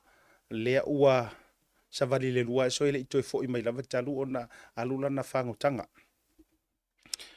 O le sila na vaenga na tolai mai. Mawala o ta inga le fionga whaletua mati mai vasa. Na o so tai lava ona o lea lava o te tau tuli matai po o fea ua fai i ai le kusi lea nga ave le komisinga o leo ma leisi foi kusi lea ua ave le kangi e whaasanga nga i le komisinga o leo whaatasi ai ma le stangi lea ua ave whaasanga nga i le taitai o le itua ngai ma se whaipule o le itua ngai e tusa ai o whaamatalanga lea na whaale lea mailunga ma tuua inai o le fionga ia vaele ua whailangi le fōlaunga. Lea whaapea mai repoti. Sa mali wai lea tali ia tu au. O lo o tapisa i nei. O lea solana na file sa ma waile fisa o ta inga ma le whaia ma le whailoa inga a le fionga le whaletua. Manisi mai le ofiso leo po malu fo i o le mahalo. Ya pe tai la le no tau mawhai e toi tuli ma tai wala ngai pe yo au lava le na mai fa tala no anga fo ile lunga le mata upule nei. La ngai ala yo ngai ila u tiu te tau ave no tau mawhai e follow up. A war fa fonga ma wala turu o le fo e tali nga ma fa fonga le fia fa fonga le turu. Ya po fe u fa ia. Iyo. Ai e sele ku langa ma le ka wo o mai ile tu langa se la tau filo inga wala no tau sa ile tu nei ile i fa ile tatu por kalami. E fisiringi ele fionga ia mati bai vasa po le fionga tupu ola. O le ala se update mai. O le tali lena au mai a dea. E o aku leo le so nga filo ke filo ai. E matua le mala malama leo inga o aku. Po o fea oka oko ia ile ia kusia nga va. Matua le mala malama leo ina lanto feo ai. Po o fea o iei kusia le tala noa tua ile fionga il whaletua. Ai ile mawhau o le fionga il whaletua. O lea ua awhiwhio aku malu o le malo. Se i avatu se update. E tu sai o tusi nei ua kusi aku ma ave eire kangi ngai. A lefa mai o antu leo e se mai ele e fio aku komisinga e se mai rongo wingo ngai na inisi fo o leo le na oe ave le savali. Ma feilo ai. Mantua have no idea. Kuale malama. Po o fea oto iei tusi e fesili aku iei ia le fionga wharekua. O a mai le update o la utusi na au vatu. O fea ua iei la utusi na au vatu. A le sa ungo mai malo ia ngau e wheloai. Ma tau te le oiloa. O le fesili la le fesili ala ka ma vau a. Tu loa le matanga lue ngau leo. Ia. Pe aku whika mai e fo ia kia. O tele o tala noa atu ina ia o kire o whaale hanganga o tau ina ia manino. Ai e iai lo o tiu te whaale whaasala lau. O te whesilingi ai. Le whainga o le tiu te pe whawhewhia o nga whai. Ia walanga e tele a whai mai fo ia tau whaatala noa nga. O upuane i e whao ngā mai fo ia malo le malo e whionga komisina mai lanto e la koki sau ua mai whapea. E iai a au wala o mea. E iai a process o upuange i whao ngā mai. E iai process, e iai au wala o mea. O le whisili lai lo mawhau. A whaila o le au wala o le process, o lea ua sava vali manu le malo e oe whailoa i maritina. E kakaunga o ma se update. O le maka upu mamala malama i le maka upu. A o lea tangia mai. E makua le mala malama lava. I la tau ia sa whailoa i malewhionga le whaletua. Po fea ua whai e le kusi. E o mai fo i lai le via file nei. E le i tali lava. E le i saungoa le fionga le komisinga. E whai se wha makalanga wha alaua i tele. Po o fea ua whai i ai. le tusi le na au vatu le fionga le faletua i ngā e kari mai ka kele i whairoa e uila o le ua tusi mai wa le ua whaita watua mai lunga i tusi ngā a le talinga ia a pulu lands pulu le ua ia au mai o le ua tali e ina o le ua kari e inga ia o te whawhetaila wa langa sa o pisa ku lava le maka upu lea a whai o lea na mawhaina sa unoa le fionga komisina mai a kali mai ia ngisi o kua inga mangisi o vaenga sa au vatu ilunga e te tau fo ila o na ia su mai a fio mai e tali mai le mata upu lea leanga o le mata upu lea vatu whaala wa teli ai whawhetai pe a whapea a o le vā lava ia nga i le koe kusi ia koe ave o le whaletua ele i maua le whaletua se tusi mai le fionga komisina e whaata tau le mata upuli nei o le update la na o mai le fiafile nei o le isi vaenga ia e pe ia tangia mai e fesilingia mai ni video e fesilingia mai ni video mata upu nei e whaetula la utala awa o le mea le kupu o le uma e ngau koe fiu koe kasu e video o le la te whai atu awa i tele a ina saunoa mai le fionga fo i le whaipule o whalea tatoru na uma wala na saunoanga na ia whapea mai ia ia u whakalangoanga ma Samuelu e ia u whakalangoanga matamale o Sam manisi o mta ubusa u whakalangoanga ua koe ku ilalo o le tali lai li ai o le kalia lai lunga lai a to ale le lunga a fa pe fo yo ye se fa fonga ma wa tele ai la to fo ile na ya u friends enemies ye le mai mo la fi mai kai mingi a fa pe o le to te mai mo mai ma to fa fonga mai la utala tango fi share to share i le fionga ile fai puli ia le fa tala no nga len o fa tala no nai sem nai lunga la va ato io ele se me wa vesia ai o lena ma na sau no fo le fionga le faletua ia tu pola mati mai vasa o le pei na fisilingia mai e malu le malo na la to feilwa pe ia ni fa maonianga o le tangi lea pe ia ni fa maonianga o le mata upu lea ia pauale menge ke ua uma e fo i uma e fo wa se fa klo kan pa wa le me le mata upule i uma e fo e fiu ka nga kai au vaku fa maungianga ai pe e ki fa ko le moanga sau maduale lo po fe avia a vai o leo mai malo le malo lo ke le lo le nga o fe lo ai male mal fa tuana na fi ai la ko ke le lo po fe o ye le kusile nga avaku yes o le kala nga le nga fai mai e fesilia tu ia po fese update mai langa kusinga ava ku kom singa man kanga leo ai ke i mai leo ia pe se price pe la tu se price la ku ke le lo po fe o ia nga kusi a faila o le ku wangi mo malanga lewa o lewa fa maungia mai a fai o le tu ani mo o le ni mo fa maunga o le fesili fo ile nga ku malo ma fesili fa ku o ya o ela se copier kusinga nga eva ku ma fesili fa mai se fa mo ala o ya o ese copier kusinga ela ku va ku ole ile ofisa la ngale mo ke o mai mo ke le ro po o se kusi ele avea ya el faletua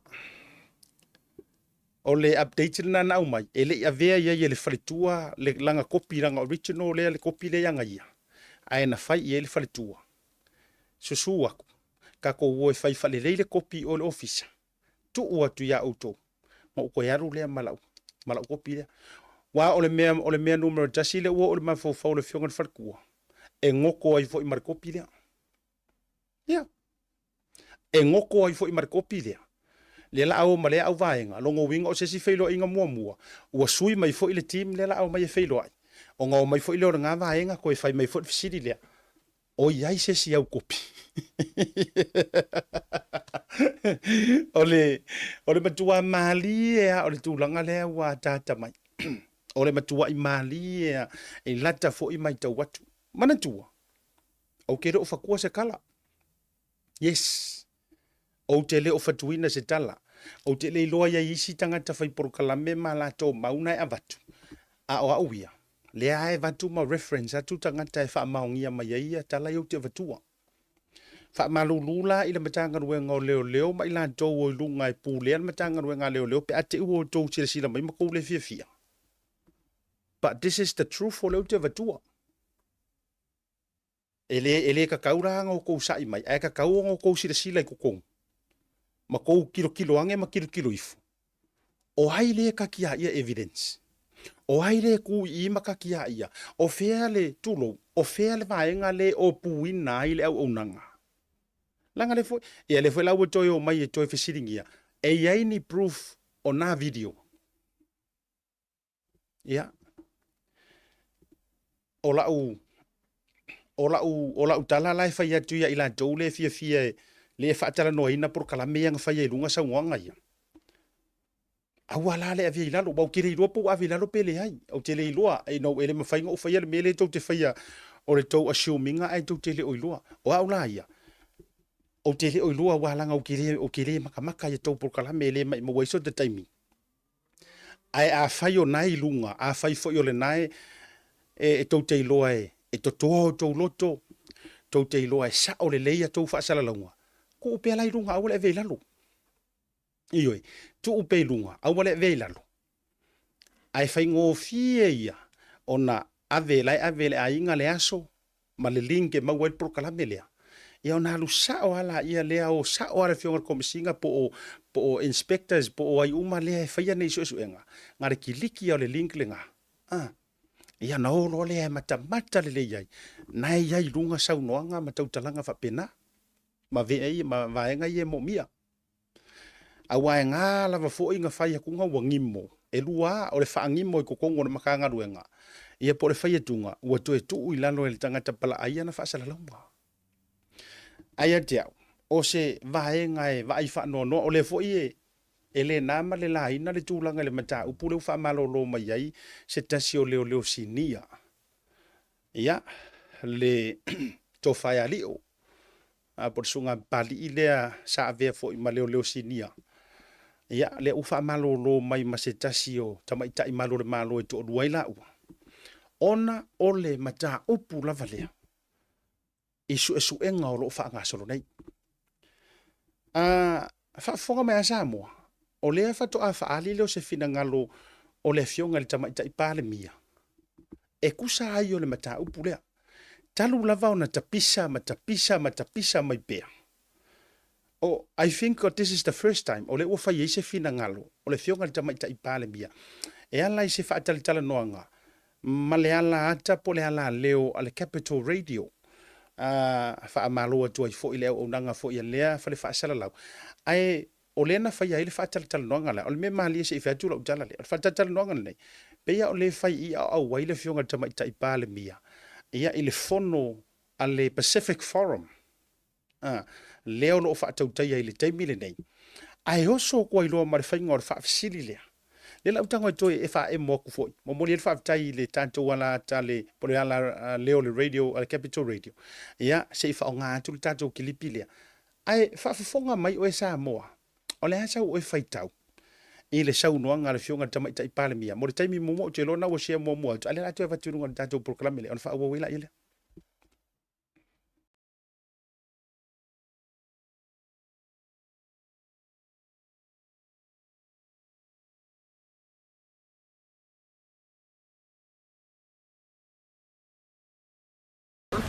Si o le au whengalua ngā leo ona o susuma sa whai. Po whea ai e le tau mai o te waia ma le loo pona. Ko I le I whasarunga e whai luma o le Facebook o social media. Pei fōlina mai o le a bea I a le nā alo whasotai. Pei o le a whai I whamasinonga. Ma so poli ai au wala e te tawana whangasi ai tau mi. Tau poli le tu foi lea e mo I le tau tala no I stamane na mali. Ai o lea lo so I fua o na mātua o na ai. Foi lea I awhia o na ngona. Ia soso o atu ai. Foi lea o te o tau ai sesi whai pule o mali. O lato fuka ai. O le mta upo au ti. O le malimu le tamai whanangana. Ia ele o maua e se mani. Mai ele ia sisi awala malama. E tau te o suenga whare o le. O le ave o le mta upo whamsi. Awa o ina. E tau mai e. Le na sao ala o mea. E whamau nia e ni mau. O lo na tau whire na i le mta upo. Mai e ia fo i lo mana. E tato uma. E tau ape a tangata ia onga. O ana nga yo i whai. You have to take responsibility for your actions. O minsta, o leo, o aira. E ai e tapenal o me ai. O ele whanga solo ia o tau whapena. Se koe le se le lupa ai manwhano noa i koe le upuia o se vaenga o ngāru. Ai mai se o leo. O le si tutino leo. Just Koe le tau o le maru. E le whamoe o le tunu o le vaenga le pui o tante tai. Ai a whapea e o sofa ia o aila. Ia, e whani tātene, o te reo whapea tu fo e se ato, so se au nanga lava e o na ina mo ni whane tu. Mai reo se mea fofo, i whanga solonga mai o tātou, i whanga mai. Ia, ma foi o te pai foi au ia le au whanga koe. E au foi mai ese kui nga mo le au whanga koe. Ai mai se saulo tunga le o te tala atu ni foi ia whamtaranga tau te reiro foi le whamaunia na whamtaranga te rea. Mai ele le mana rosi o upu matala. Nā tasi are au ala e tau te mawai le whamaunia no se mea. O le ave o mau e whamasino. Mawai na i mea o le whai ingoan tatou tau. O te reiro po se whatonunga whaminsta. Awa ele o se mea na whapea o tupu atu i te tonu o le malu. E whai se whatonu. E le mwai kola no tau talau i e o au te reiro. I e le natuka. Ia, o whamatalanga fo e tangata o whai. I le mareisi. E i fo i le tu le leo. Leo. Se tau hui na malama leo ia. O sos tangata whaingaro i ngāna malu. I ona fo i matafa i oi mo na mana ala e ngalue ai. E sali te tau ona i malamalama. A whape lea o se tūlanga alua i.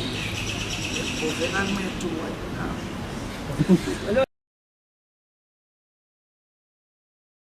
Ia, ole na, whatara noanga le na, ma le fionga le tamaita i pāle mia.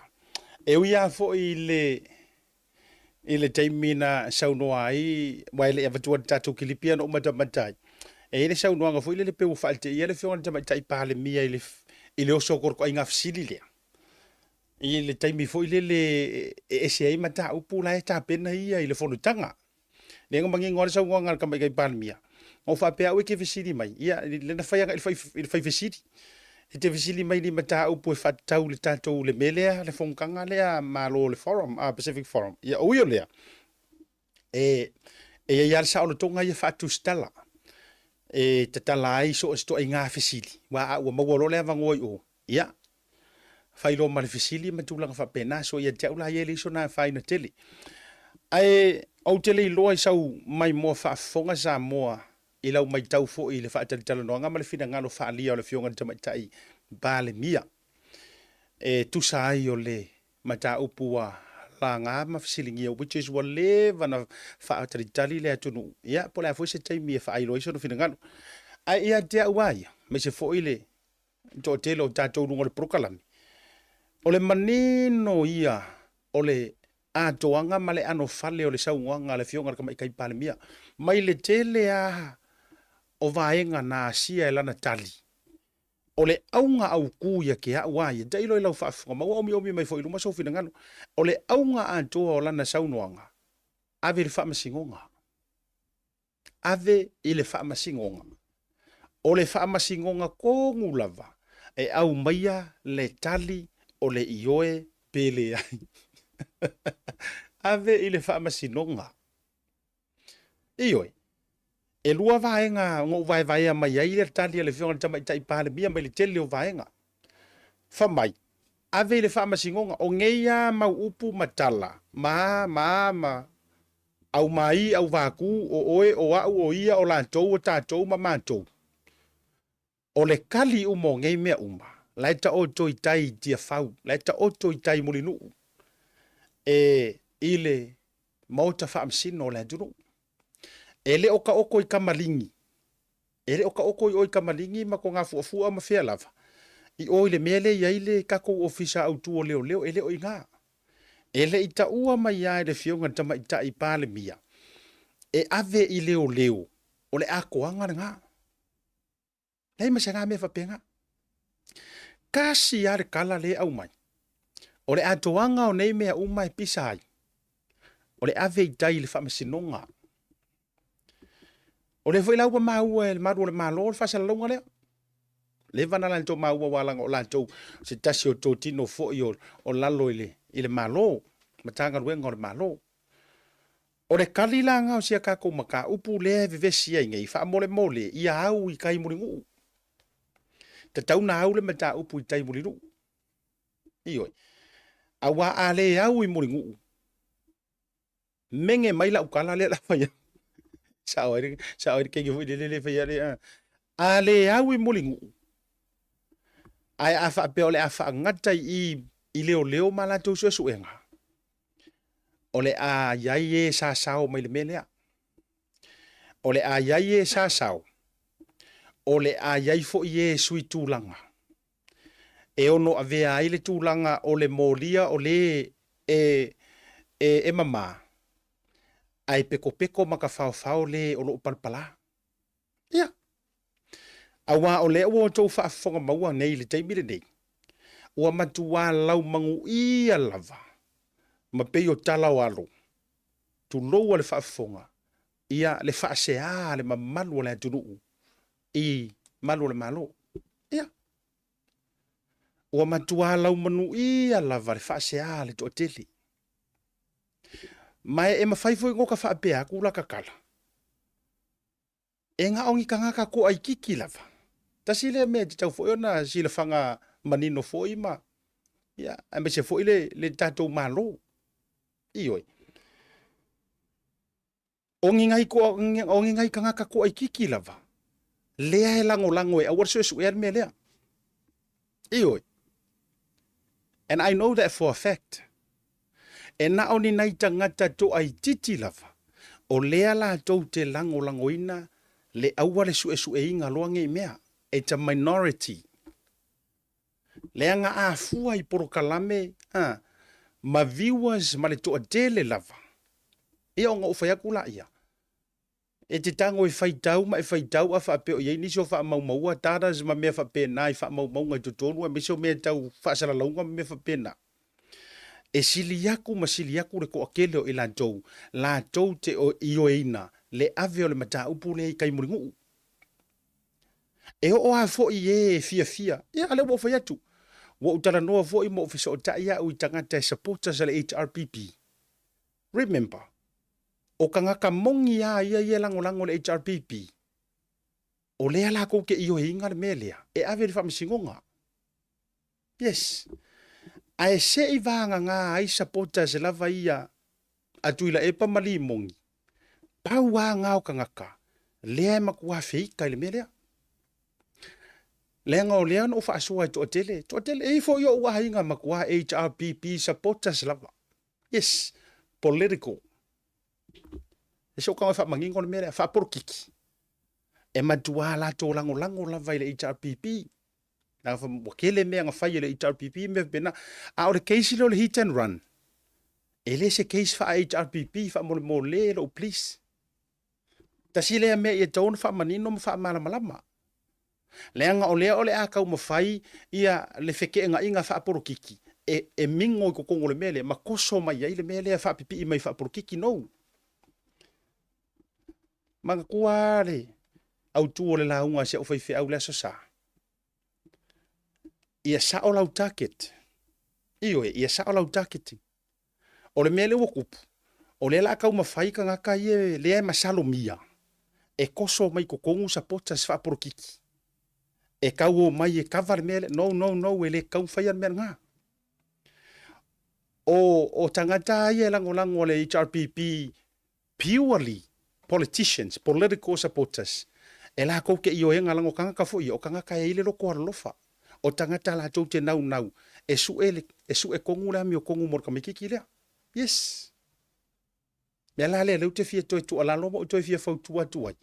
Inisi fo i e lea ua makua filongia, ua makua alu fa asapa sui, ua le ilo pe por kiki, po ole mea ole loko vale, ole loko leanga saoa.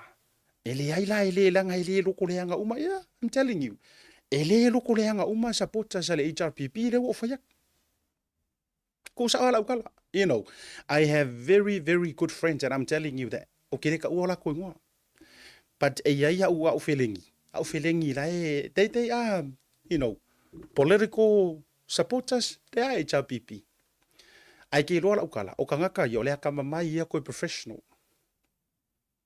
Ele o lau vavale, ai walava la to ngaruenga, fai pisingisi. E kaukua, lai serve kangaka nge o le leo le la to tua community, even Mantoni usinei. Yes, they serve community, they serve the people. Ia unai koe whaafo ia ila ufa soa le fia whiringi. Koe liu I fuar ko whaama koe sirisilange le komisinga o leo ma. Leanga o lea la akoso mai whaaporokiki ma ka upu lea. Mai whela o lea utala. Lea la akoso mai whaaporokiki. Ai sa le kakaunga kosoa whaaporokiki le la vea ior kama lea. Ai se ai le whaaporokiki ai le la vea o sainga le nga la vea maingi. Ai se anga le whaaporokiki ai ia isi whaalave lave ia wa uma kua diso ifua. Why? Pau wa leo le keisi le koso whaaporokiki.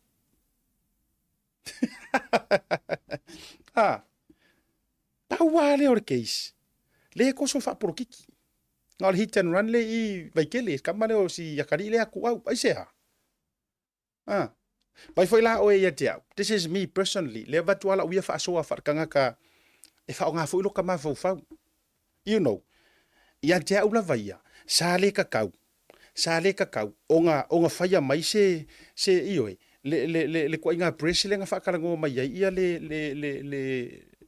Ia le sui whai pule fo le masaro miar kai miringi. Ia te ita la vaia. Leanga o loa o keisa mara me ta upu ai e fito I tonu ia oi. Ia te au ele te tau wai fua ona a afia mai ai fua he kota zale. Ia. Ele te tau na afia mai ai fua le no fuanga tu tonu o le HRPP. Ai ua mafua langa sa ve o mea ia. Lenga fo ie o la esira sila aku supporters uma ale HRPP o la ua sau mai kai I peke sa le press conference. I'm just saying that. O le mea langa le ua kura I mai ia. Ia fioso kua iloa ma le minority. Lango. Ai toi fo I mai la tala I le sau noanga le fionga tama I pale mia. O le mangengo ia. Kaunga ave kia kaunga ave I fefoi. I moringu uru maka upu. What that means. Ele kakauanga o nga kau mia I ngisu esu enga mari famai ele lava mori mau. Now, I can confirm. Le wo fayadu. Wa afai to te tustusi mai ma fa pe mai nisi pe mo ye fo nisi na fsiringia mai. Yes, I can confirm to you. Wa yai le loia Samuel. Wa yai le loia ma le ti mo loia.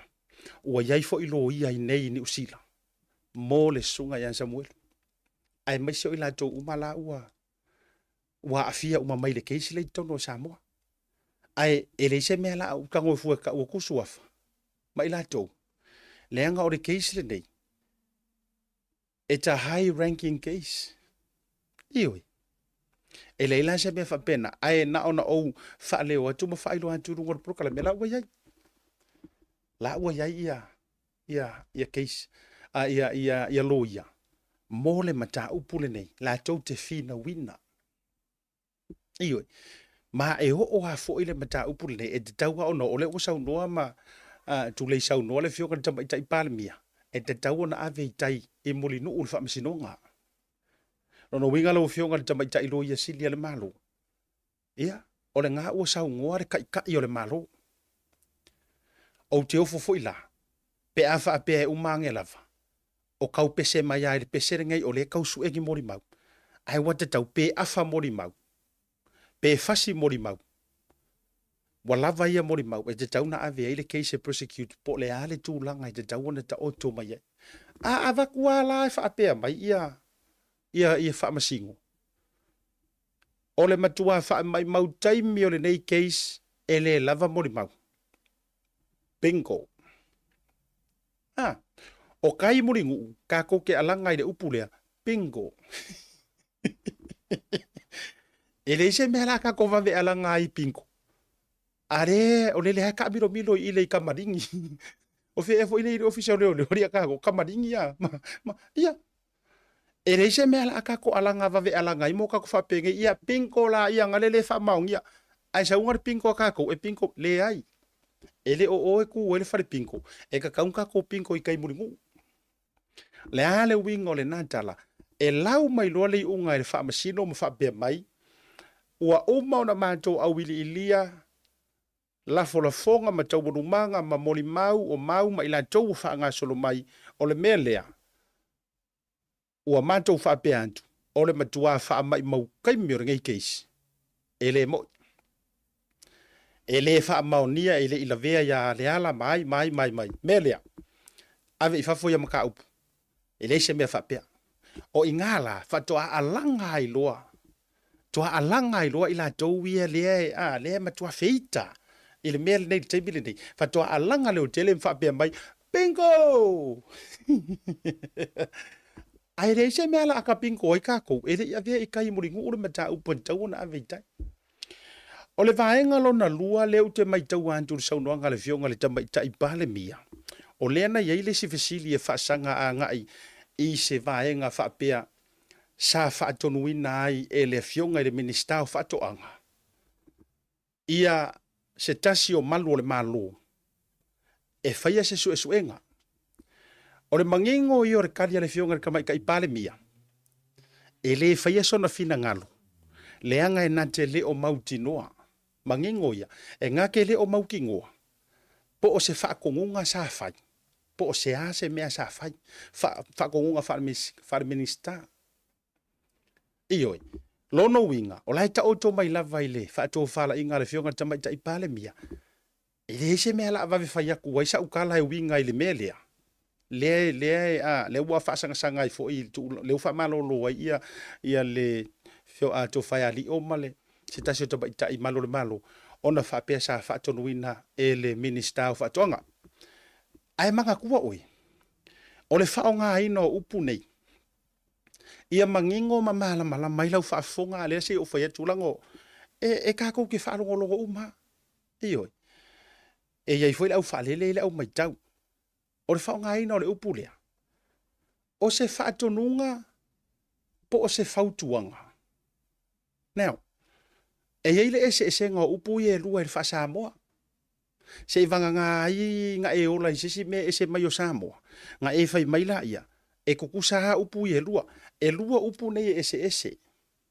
O le whaatonunga ma le whautuanga. Ioi. E haawaru aku e whaakongu lau whanga. E whaakongu sa au ha. Ia ka le wha. Wa e o marifale. Ka le lima. Wa e koe ala i runga. Ka le ongo. E koe moi. Mea ngai ka ora whaakongunga. Ioi. Ai a e avea se whautuanga. A e avea se whaukuanga. E iai le filifilinga sa o loto ale tangata le lae ke whaukua inga. Pe nga ke whaia. Pe le whaia. O le se senga ngā upu ngai lua. O le whaatonunga ma le whautuanga. Ioi. Koe whai aku lau kala. Wala ngā lea vai fwoi la oe. O le mamao i o le whaato whala i ngā le fionga tama ita i pāle mia. Kei rofo i ngā sila fia le leia kama ika i pāle mia. Ia, le ano fale fo i o le po o tua o patatua. O le fesili aku. Ioi. ai mai se fo inga sila fia le ia e kama ika ipale mia le mata ita atu o ila tou lea e nau e fia e fia matua fa'aho o le sala i le fionga mingiska fakoanga fatu fala tal pai foi la o e le kali er kanga kai ke le fa to fala inga o te le o mai loa e au pe sa fai se fa to nunga fa minista fa fonga vai la kali er kama kai palmia ke le mai loa Wala ngai re ikupu fa pengange me mua pole alava le si le wing or sau noanga le fionga tama tai pale mia. Ai ole ala na ya le na le fa ya so manatu le mata upu ya lang sau ngo ye. Ioi, ele ma fa yonga fa ya lo kelia. Le ngai she needs to clarify. Awa ole melnga le la afu le la wa ngui la kupu mai fo. Fa mai. Ya wa ku le mingis ka le fa ko wa le fa tonu atu. Ai ole fautuanga la uia fa longo la uteki le ngai ole foi ngai le fionga ni mingiska ma ute lo foi na ufa tala no ina i lungo le prokalame i le vaso na tende ya la sa ave le fautuanga le saunoanga le na le fionga ni mingiska ave le fautuanga nga ile e se fai se su enga tiro tu foi le manu le malo ya o kai mi off si vai la. Vai foi la o ia ile taimi le na le nga sau ngo ia ile fionga ni mingis kafa mai. Io kaimi e ese mai. Fai io kaimi e ese mai ma kaimi ngai ko kong ia o ele malo longo winga. A fai la e sa o le fa kongunga longo winga ka kaunga fai kaimi o ikula ia. Ai ava tu fa fautua ngor fautua ai ma fai foi la ngo fai ese faukua ngai sis. Pe ya sausia wo mai sa mo nga le o vai ku nga ole o nga ma le ingu pia ele alu se loku ele alu fai nga ruenga e la la fo tuanga o te fai o ke le fa ko ngo mai le so o kali al fo kuanga uso ya e va ve ai sa o mo o ma sa o vai o ku nga me ya ai o le fo tuanga ya are se nga ruenga ka nga o le fai le ingu fa so a ko ele o me po fa ke kinga o le vaenga langa e pule ala wo ya wa va pele o fainga ruenga ana mo mongyang ku pelang kenge la ingu ingu ya ele ya la se fe awa uya e se fe awa asier nga me o le fautuanga le ava ku ya e se nga ya o le lona tolu o vaenga le te va ia tuai i le saunoanga le fionga tama tai pale mia o le vaenga ronga ko o le fautuanga le ave I tangata fai ngā ruenga o le malo. Ka ua I or faukuanga lea. Le aveanga I tangata fai ngā ruenga o le malo. Whamai. Wha mole. Aua foi le avea tau entitlements ma tau wavanoa ma privileges. Aua le avea foi avangoa ko ke ongo kawhiri sau ngoa ai. Iwe. O le whai ngofia I or wha liunga o ngā kala. Whai ngofia ia. Aka kango e vatu renga ngana fa fa ngofio so uma. Aua foi le ave o lo fia kama mawarunga maro fia kama maka ukia ye se maro si anga ngai ke ua. Ma me ke so nga fa ya ile ku. Yes. Fa ngofia nga. A fa yo o to wat fa tau to ina to te tau tuar malo. Fa mal fa mau. O va henga la na le na sau no ai. Ai ro utali tonunga. E to e fa ala utele se sau noanga.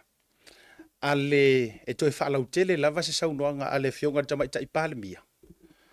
Pe a mai ale lei. Ia taurumanga o whanotanga o loo whaanga solo. Langa ka ke kau vaia kunga. O taupo ia wha manu i o whanga. O kaupo ia wha mangu i o whanga. O fisiri ngomra kasiro umafau. Ia. E ka ki whakafua ngalea. O le kele o kai miranga i Samoa le fionga tamai tai palemia. O le kele o kai miranga i Samoa. Ai le a fifi o le lei kusi kala ma o se fisili le lei ia le mata o pule ma tula ka pena. Ia ai pe ka mo funga le pie kaua na ia u le ia pe na u fai atu. Pule ska funga la longa sa pule kusi kala le me fa pa la po. Ile taimi ma le taimi. Ai o le fa ta u le na. E fai u atu le por kalame. Ile nei vai ngola fiafi. E tau warunga tūra u wha soa le vanga la fia o wha funga mai le tātou watunu. I le tu alalo fo ia vatuanga I le malo, se tātou watunu. Ai e ile umar kilipi le utango e umar programa utango le vatulunga ia le fia mai o le to tele o le atunu ai mai se foi o se video na pu na mai le poloketi a fasale le anga mua e winga ile lanto wa poloketi a fasale le anga mua le e fasau foi le winga ile lanto miliona tala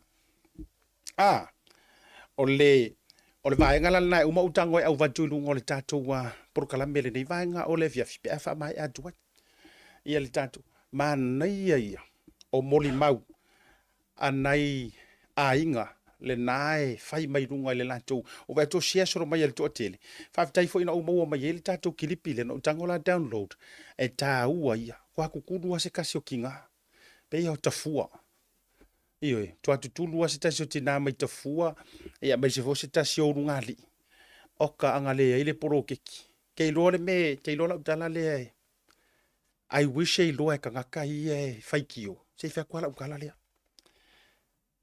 I wish I lo e tangata ne e faitio ai fo kangaka ge faikio ai longa nga kofo kulo lava o te faia male avala utala le ele afia fua matangi ma ilan towe sa soifua mai ai e maua me lima ai sanga lue malpuno wa pa I wish e la ngonga e kangaka i fai mai pera kufa mai ngai wit pailo ai tu lo le ngana pera kufa mai ngai suo kipi mangai sa peru mangai me kalo sia o to sila i fo le video le a fai ko kere i mawale uma ta wolunga to tango play tu lunga ile feedbacks fo ile le male tali mai ma fina ngalo o nei tanga to le tu malo fa sa lenga mo mai sa longa mata fua le fa ali ile pengi fiki o le polo keki ringa ia le tunu oka kali mai maloi makase kasi o kinga ioi ai kali mai ma le loto fia se tasi o tama fa singo mai fa mai vai wala le sala oi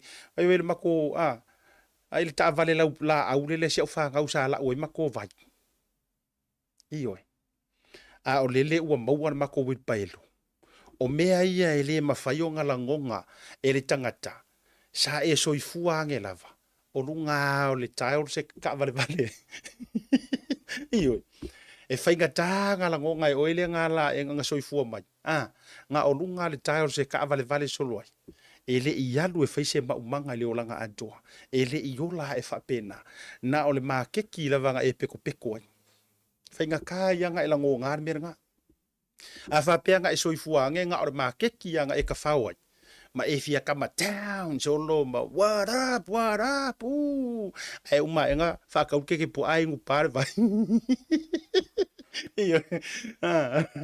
what's up solo ma io tepa yo ai nga akor ka ur faskeke ya ke fo ma ai nga io ai ma onga wa fo nga usure ka e o po ka fa ya pia le ai se fe au e faia alo fantu se uso ya Elvis Modi Elvis se uma la por kala me wala watu ya le uso fo ivantu le va futa pa le va ngala o va pe ya la kamo sanga pe ya o le silo ya le asem le o va ya kunga le so me uskari sunga ya Elvis alo fantu tele le uso pole tamama tu fo le va ngala fiafi ala o kala nga lo ke fa ya le ngai te lola utala o le oso yo lo fa no ai o vai ku ngai ai fai mai ka ngaka kala o le polo keki ai fai ala to upu nei fa mai e mai nga be wil pa helo la me fai ai vai si ai nga le la uma ese si la mai ko ai fa fe kai o la to loto fa tei ona o le polo keki ai fai o elea sango foi ingu fo ele ngingu uma vai nga ka fa nga eru ese mai amalo a inga pe nga ela kwale e ola fa sam ngoa ya pia ma e ka fa ila kama fo ile ka ya ki ngore ki ka ile ma ke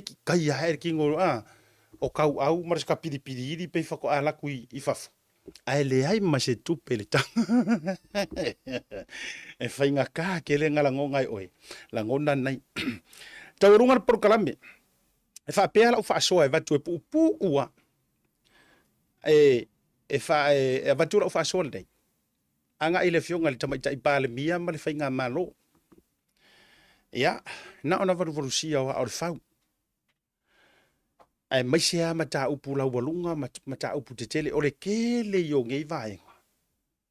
Ua lau mangu ia le ngei kaimi. E toi wha fo ia lau tala. Pena o whai atu. O le mafua anga ma le anava. O le a le mafua anga tonu. Na o tau filifili ai.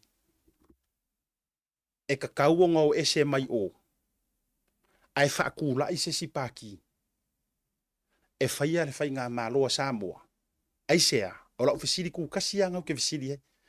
Aisea, na mafua ai ono tau au whatasi uma. A maka mea le fionga po le sunga la aulia le maria koa. Join mai ai a whaumuinga po le fionga ya, po le tofaya le tinu. Mai se foi o le tofaya olo. A toa li o le masina ina ua fio mai le fionga di sa whapito. O le fisili lo mafofau. Walanga tulo o atoa fionga. Sa koko kongu umo le ichapipi. E mafuanga wakwele le tua patatua o lo fautuanga. Ta longo tu lava. O le ale mafua anga nao ese mai ai. Surely, e yei le reason ngā laingo ese mai. O le reason, ina ia wha sao mea ia ele o sao. That's the reason. A wai surely anga wha apea le inge mea o pio. E la lo utali tonunga, e le ia se mea la asui e fua. Le whai ngā malo le ang kai me kulepa. Pe a wha apea ila tau mau, e le inge mea o pio. A lea ua wha amapu e mai le kele o le mau mea. E le oni nai mea fo ia o lea na tala noa. E le o la vea mea ngei ko kongu o lo tau anava. E kakau o nga wha sao mea ia pio. Wha maka e le o la vea ai mea ia. Ai e iai lo utali tonunga. O ro ukari kongu ngā lea ngā au. Wha maruru fo i fau o nono. Ioi. Ai si e wakura ukari kongu ngā lea ngā a whai e te tele sa mātou tala wha asoa ia tunu i fafu. O fafonku o malo. Fa maruru tua. O mātou i fafu. Na mai ele tau fa tuanga. Na mātou amata mea tua i ma mātou tau longolongo yo mātou ainga. E sa ola kou mau. Wa tau na fa tu la i le malo fo. E la vea i le akungu. Wa kele le me pio. Yes. E le aila se mea la a fai ai. Ma pei e toi tau fa. Whaaleango mai fo i le wa watu le mātou. Leanga ata whaalongolongo atu fo i ma le mātou mai tau atu. E amana ia se tala mātou te tu alalo mau mātou whai atu. Leanga na o tau tango au mai fo i a mātou fafu. Na mātou tutu atu ma le wha maongi. Kulo wala ukalale, nga mako kukua ku ma le wha maongi. E lango le tau mau. O manga kua fo ile kakoreki o fongi fo ile lenga fire fast. So to tango to fa manatu me ye ke wangalo. O manatu fo tato le tiofon. Nga le lenga fa nga soro ko kusi ai si Samoa. Ko kiki le mas pisingisi, le ai mas fai pisingisi ya. Nga va ko se me alofa. Ko kiki ya le ai mas fai pisingisi nga va ko makali le ya. Yes. O lea ma tau te stoaina, o lea au nanga foile nei. O lea au ngangara ngai sai kua kua le o tatou radio phones ngā sa fai. So we keep this. E o manatua, vatur fautuanga nei mole tatou fai ngā malo.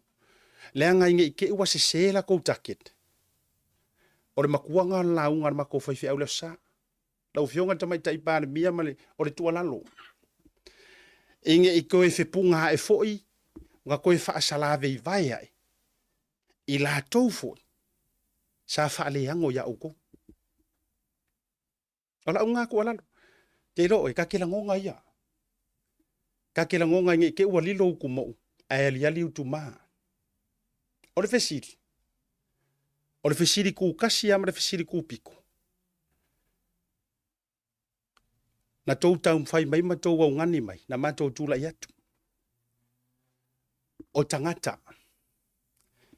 O ke whakulou fo i mo whaete fi mali e whaingata le malu o le tunu vau a wale au whai pisingisi la ngā loke uro whai aku kai mingai. Na tau sa ili ni se leni. Le anga lei e koi kiki a leise si kari kongwinga. Le ai ma se si na tari tonu wina. lao tō mau le amatanga. A leo wo o mai kai miringi. Wa aina i te ua toe tafia ma toe avea la tō sila tutoa. Ma koe se e kia i malu o le taitai au. E leo tangata lava nei. Sa o tō fili mafua whaatasi fo. Lea ngā ore kala re kusi pa ia. Po o le ale fau o le suahau. Ai a uku ur whang pa uku ai. E mai mau maleanga. Ioi. Leanga i leo sila fia e o koua fionga i bingiska. Amaka mai lava il palmia. Le fionga kama ika i palmia sui palmia bingiska. Kou ke leo sila fia lelei. O tangata ia kou ke koe appointinga. O ka ngaka fo inge ngā ngai ai. E malama u malava. I le system lenka alo mai ai. Le HRPP. Le alal ngā le whawhainka ai. Ioi. O le upu leo le sui. Aonga o koe kakarongo mo koe valvarusia al fau le whiawhiringai. Fionga te tai o le tunuu ma le whainga malo. O le winga o le upu sui. Lea. Si i runga i. Ave ese mai mai. Ai se i le si lea. Ave i. O le winga o le upu sui. E fiu e kau fai. Ai a whaapea o tangata lava nei. O tangata lava nei na tūma te mua ia utou. Lea fo i koe whao ngā lava. O i ngā le o pui ngā isi a kako wamio. Na ona au whai atu whapena. Na ona au tanta longo whapena. Na ona au sosoan. Ioi. Toi sila tutoa. Toi sila lelei. I nge i meangi. Ua mō lulu. Niu pulu. Vai foi la oi whainga Amerika. Ai foi la oi skailia Amerika. Ngā o ngā o le pele skenge o whaia inga, me i mai pele skenge fau, ki lia uma e sere au vaenga ngā ngai. Leanga wala o fia uma. Yes, wala o fia uma, mawhirongia uma. Sui yaku le administration fau. Sui yaku. Nā wakuna uku wala lolea. Ki lia uma esi, yes, ka kou ke wha uo i mafukanga. Ka kou ke wha uo. Ai leo mai ngi whainga uo. E leo mai fo ngi whainga masangi. E pingi ni melea. Kua lalonga. Wala ngai uma e foi. E tau te le tā mau e o le whaavau. Le lo loma le whainga baroka. Le lo loma le whainga balota. Ai te tau foi. Ono tau amana ia sa mātou tualalo. Ma tau amana ia sa mātou leo vai vai. Le ngai uma foi le ungo le malosi ma le pule. E uma e foi ia. E toi foi mai ia i tangata. O pingi ai leo sa nganga sio anko lea le aki epiko po fa ilangi fo longa. O le power o le u e kangaka. Ya na ona tu va pena. Wala nga tate loa le lei. Ya ya ila ko le fau kua fo ile fionga le tamaita i palmia. Ya o kangaka ngenga fau kua fo fa nga maro kua. Uputu sa mo uputu tino. Io e leo o kana ngoma mama uputu sa mo uputu tino. E fa nga kala. Whainga kāng kau wha mangingo re suha ufou. Leanga o lai whau kua wha whau kua kuai. E whau kua kuai. Ya. Bala vale por kalame le nevanga re fiafi. Wha malulua. Ya ae na ona whangu. Male alofa. O le whainga malo wa tūlai mai. Au te ioe ma o amen. A filfilia au tau e le atua. Lau fionga tamaita i bāre mia. Io na filifilia o ele tua. Ai ia fo ile time. E uma e. Ua koe o ngongo ai runga urua i la tau na la lafi. O ngongo ai runga urua i la kou nga fai. Aba ya idi mai morukai mi ere kuku mai. Le ua mua e fo i ruma. Mo i fo e wha i ruma. Ia e ngalo le na tau alanga i le vau. Alanga wa ngalo le na tau alanga i le vao i nā teu wia le ala mo ke riso. Ia, tau rungat proklame le tau te ia e le vanga re fiafi. O ula nā mala e yor whainga malo. Le anga o le ae mi o i kokongo whainga kā mea. Whainga kā ia. Whainga tā ia, langa lai sau whawha ia ia. toe filifili atu i latou e ia o latou so tanga i tangata ia vevesi so roi mea la wo koe filifili ama koe appoint atu ma toe toso ia ma faalololo ia ma tulang fapena e ele tari torunga ua tele manuia ua kakaunga sa saa ku kongo Samoa ai ia kanga kala e kaufiofia mai me kongo ia avale proklame tatou feiloa i le vai so fou ia e foli tatou tau taia i la so taiao mangalo se la manga wole tau tomali ila foi fonga va tele a fai foi mau ke sa io ele fausia ro mai sia so stas ai langa ole ka ke vai ku la ta e ale si foi pa inga male si foi fai nga filfili a ole ka ke vai ku ole happy e se a ave ama malo rosia io wa hi foi si tala tele na fia foi si tau fa e foi le tau ai le taimile nei e pi tau fa e toi tau mawhai o le fili fo kai miringai ai ia matala fo se fakula ukala le makala fo fai nga malo ia matala tatou tai na fili atu ole ka alo ai le fai nga fili kai miringai ole la kam fe ka alo ko kongor paki ioi ai sa ola tau taket le o matou toi fang wat matou tata longo le si e sao le tau focus e tutu fatas e fatino mea na fua ila tau mau wa kaunga suia le malo wa tauna suia fa sao mea wa kele se ya ale wa kau mangu mai ngai mea ia ele o pat e ngai o mea ia ya ale la ku fa pe mai ya fa ale ya akele mea mai runga social media a ofea a sulu wai nei tangata ofea a sulu iai o aku ofisa leo ka hela mai fafo o aku i lo ia ele kalia o aku i fea ma fea o fea a sulu fea na ona man tu ala lo fa pena tau le mau fa vekaia i le palangi nga fair social media fa kai kele ai o fai maleo e nga o fo le kuskala o le nganga le kuskala yes o le nganga le autostala nga faoa mai ale sa o konga kuskala Samoa faoa mai ai kausanga bokea le ala ya rua ya le kai miringa ile faoa nga ma fa fe ya kuskala iyo le winga na la utala o fea a sulu ya ina nei tangata le ala nga ya fua nga sulu mai loi por kalambe mai si por kalambe le fa ka ya tu fa nga ia social media iyo le ala na wala nga so sulu mai bo le lo ngai kangaka ya wa asulu tu fo ya to fionga ya asulu ya ora makua pisi ao fai pule mingska ele mawangi kaimi ai awa ku fo ngai kanga kai fia mafuka ya oko ai poroka mai e administration ngai luma yes I agree with that le wo fa kula kala le iyo e poroka mai ya ele au former HLPP administration ngai luma I shall say that e fiu ngai kanga kai fio ko vai oko wala ngale ko ki fa pe mai ia a fio mai o le ia ni si o mai wa levanga waku kanga mingiskar ka pengeka wa levanga waku kanga ka valiango i lumo ko officer e fa sa mai e faila kusi ngai luma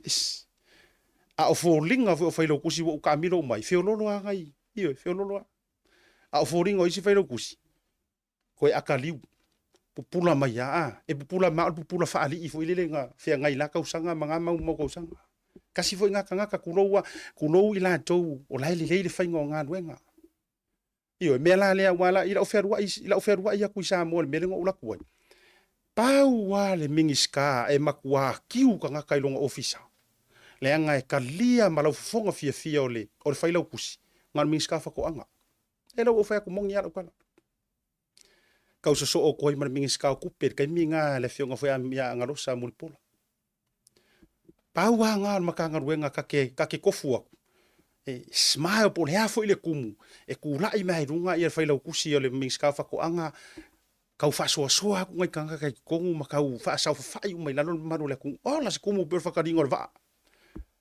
ai ke kofu ku isi mingiska ka o ka ese ngao i ai fai mai e pisi ai ka ki fa longo kwa lai pa o mai pengi mingiska ya le wo o tala no antu iyo na o fionga la tama tai pale mia ia le wo fa le wa ku le unheard po le au voiceless iyo voice to the voiceless le wo fa le wa ku fiu ngai ka ngaka yo aku makau faiak kasi ar kala ia la tu lana fontanga o ye le o mfaina la tu tonu o ye le ale mata upu ia langa laia o kai polo ka uma mai au tangata nei they are former HRBP administration ya pokramela levanga la fefi fa ko famo tato fero ta wolunga awana ingalo fa ungol neva ya sol fitu malisi ya toe fa fianga lo mo tu mo e fai il fa tui i le so tonai ya ai ngata ilea o le fa mo le fa supporters tato langolango o lo manuia ma o lo le lefoi langolango fa mo le i le aso tonai le tau le lua i na i le Otahu Rugby Club ia madisi na before yo vainga ai tato fa ma vai sila mai le video lea tau wolunga tuai i le poloketi nei mafina ngalo i lantou mai le tuma lo fa salanga numera momua alo fangia le tua to table ne fiafi soifua mai manuia pakalo fa ku ye vai ngo leso o le ngo ma ko ye kai mini ye le ma ko ku malo ko kiki ya o ma e o fa so polia o ma ya inga a ver fa mo me fa ko anga fa nga faiwa la fumangu ia ma me ka u fa sau kai di fa nga maloma ye fu nga le uma yo le o kingi la mo ko mo le fa mo ku la ia o ni ara wa kai le ya fio ngai da mai dai ni ska ia po kai ku le da ku malo mo le ngai foi so soang ia wala mai pro ke na ko malo ia ranga ke le aska u ma le ngai wa ko ta wa ki ngai nga ko wa ngai vai ka so soang ile nga wa ko ile da una ko yo me ma ke ka de ia nga ka nga la u ngo ko po wa ko ile tau sino ngai ni ko o lo ia mo ile ya fin sa peru ia mo le ko ia nga sa peru da ko ya o le nga mengi le wit pai ko ngor fa nga ngara le ndio fa ya ko te ngor popo te fa ngara le be mo me i le o ye kau me baka o yo fo yang ese nga ba i le mo ki fa nga a mai do le aso nga me fa nga le aso nga mai le ka o fisa o ku ka ko i ku malo mo me fo ngi me fo nga le mo fa nga kau le ai nga mo le ko yang fa kai le mai kai pule me se ko le pule nga ka ko ofisa me fo ka nga ka ko ku malo ko sai ko me fa sa fu mai o me fo nga le nga yang ya le wo fa nga ka wa ya sa pelu mo me suo ya fa nga nga lu e ngai ka ko anga mo me fo nga le nga o pa o ya o sa pelu o iri o mo o le bo kalo ya o me le fa mo nga ka ko ku malo ya le ara o mai foi ia foi le ku ia fa mang yang ai kalo pea sa fa mang ia le i ka ko foi nga malo pa le mia marka pengeka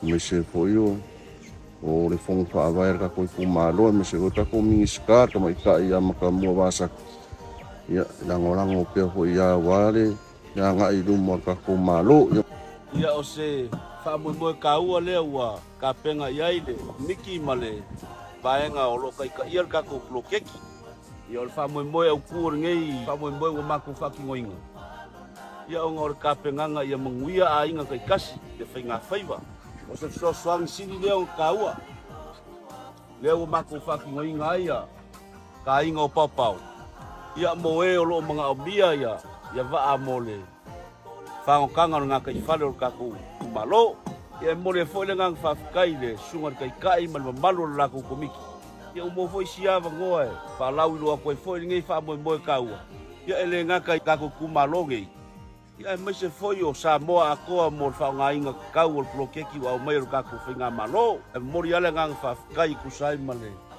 a mga ia foi o ngai kon kalake ia mo fa ko ngon fa mo ale ele tu la mo le tu ile nga fa fetai ona nei me alo fa le a mo ia le ai o i ma cha alo ma wana fa manu yanga wa ma cho ma ai apsa ile nga le yo le wa fo ina mai nei ma me alo fa che wa ngai ina yo ma cho ai ngai cha nei ona o ma cho ai nga cha wa chi ai ma se le ili ya fi ma le suo ma le fanga ba ia wa nga manga ia o chunga fa ia ma se o fala au aina fa pe ona tina aina na yo ma cho ai ngai u cha nei ile ba ia ai le nga cha ile ona o le pao ma le mori fa pe ona fo inga mo se cha ma le fa ngocha ia awai au nga te le pao ma le mori o fa pe ona fesosoani le tausigo sio matou aina i auala lei i o loo mau mai a faapeona faatauina atu ia o loo mau mai le sialaga atu pe fesosoani auale tausiga o le fanau ia ae avatu ai ma le agaga maualalo se talosa ona outou nei sio matou aiga e leʻi ola se moli ia e talosaga atu ai ma le agaga vaivai pe ia sina fesosoani auale se matou moli e le tise nai toʻatelena ia matou fanauiti amanuia tele ale atu ai ia o tō whainga mālolo tūnai mai nei ia e mai se fo ia le komiti ma le whai pule o lo whaapea ona ala mai nei whaamanu ianga ia ma. Ia ia mo le sosai kere mo se mako wainga le whupaka mo whaima kia. Ia sa whaapea onga haure le vai se whangau le kāware le. Au kāware le sāra o pai se whangau ia le ro mo mo le sosoangi le apo karame armalo. Ia e ua sosoangi ma vai fui kam whainga le sua vai e ia o mo sua vai kone ia mako i mako whanga. Ia e o foi le isua kipinga au mai ia whaapea fui ia sa pedu ia le ko vai ku whangua ia o mama o mo le ia i wha i o ka amu sa whaapea nga edi le maa am whai ko wai ia ase karsanga vai mo sa no sosoangi mo se mako ai ngai ia mo se whanga i da vai. Se nei kai me ba ko i nga ngol pa kai ia isai fo i mangai ia lo fai nga sosoangi me ko ka ko malo. Ia o le mo di lama ma le diafi. Ia lo fa nga le diafi lo ka me ia sa whanga o le mo di le ko fa nga la ko fai pa kai ko i la fo i malo ia nga le ko i ma le lo fo i sosoangi pa nga le ia ni sosoangi e o me ar fa va we le mo le se diafi ni lo ma ko ia nga pa nga pa kai ke le la va le nga le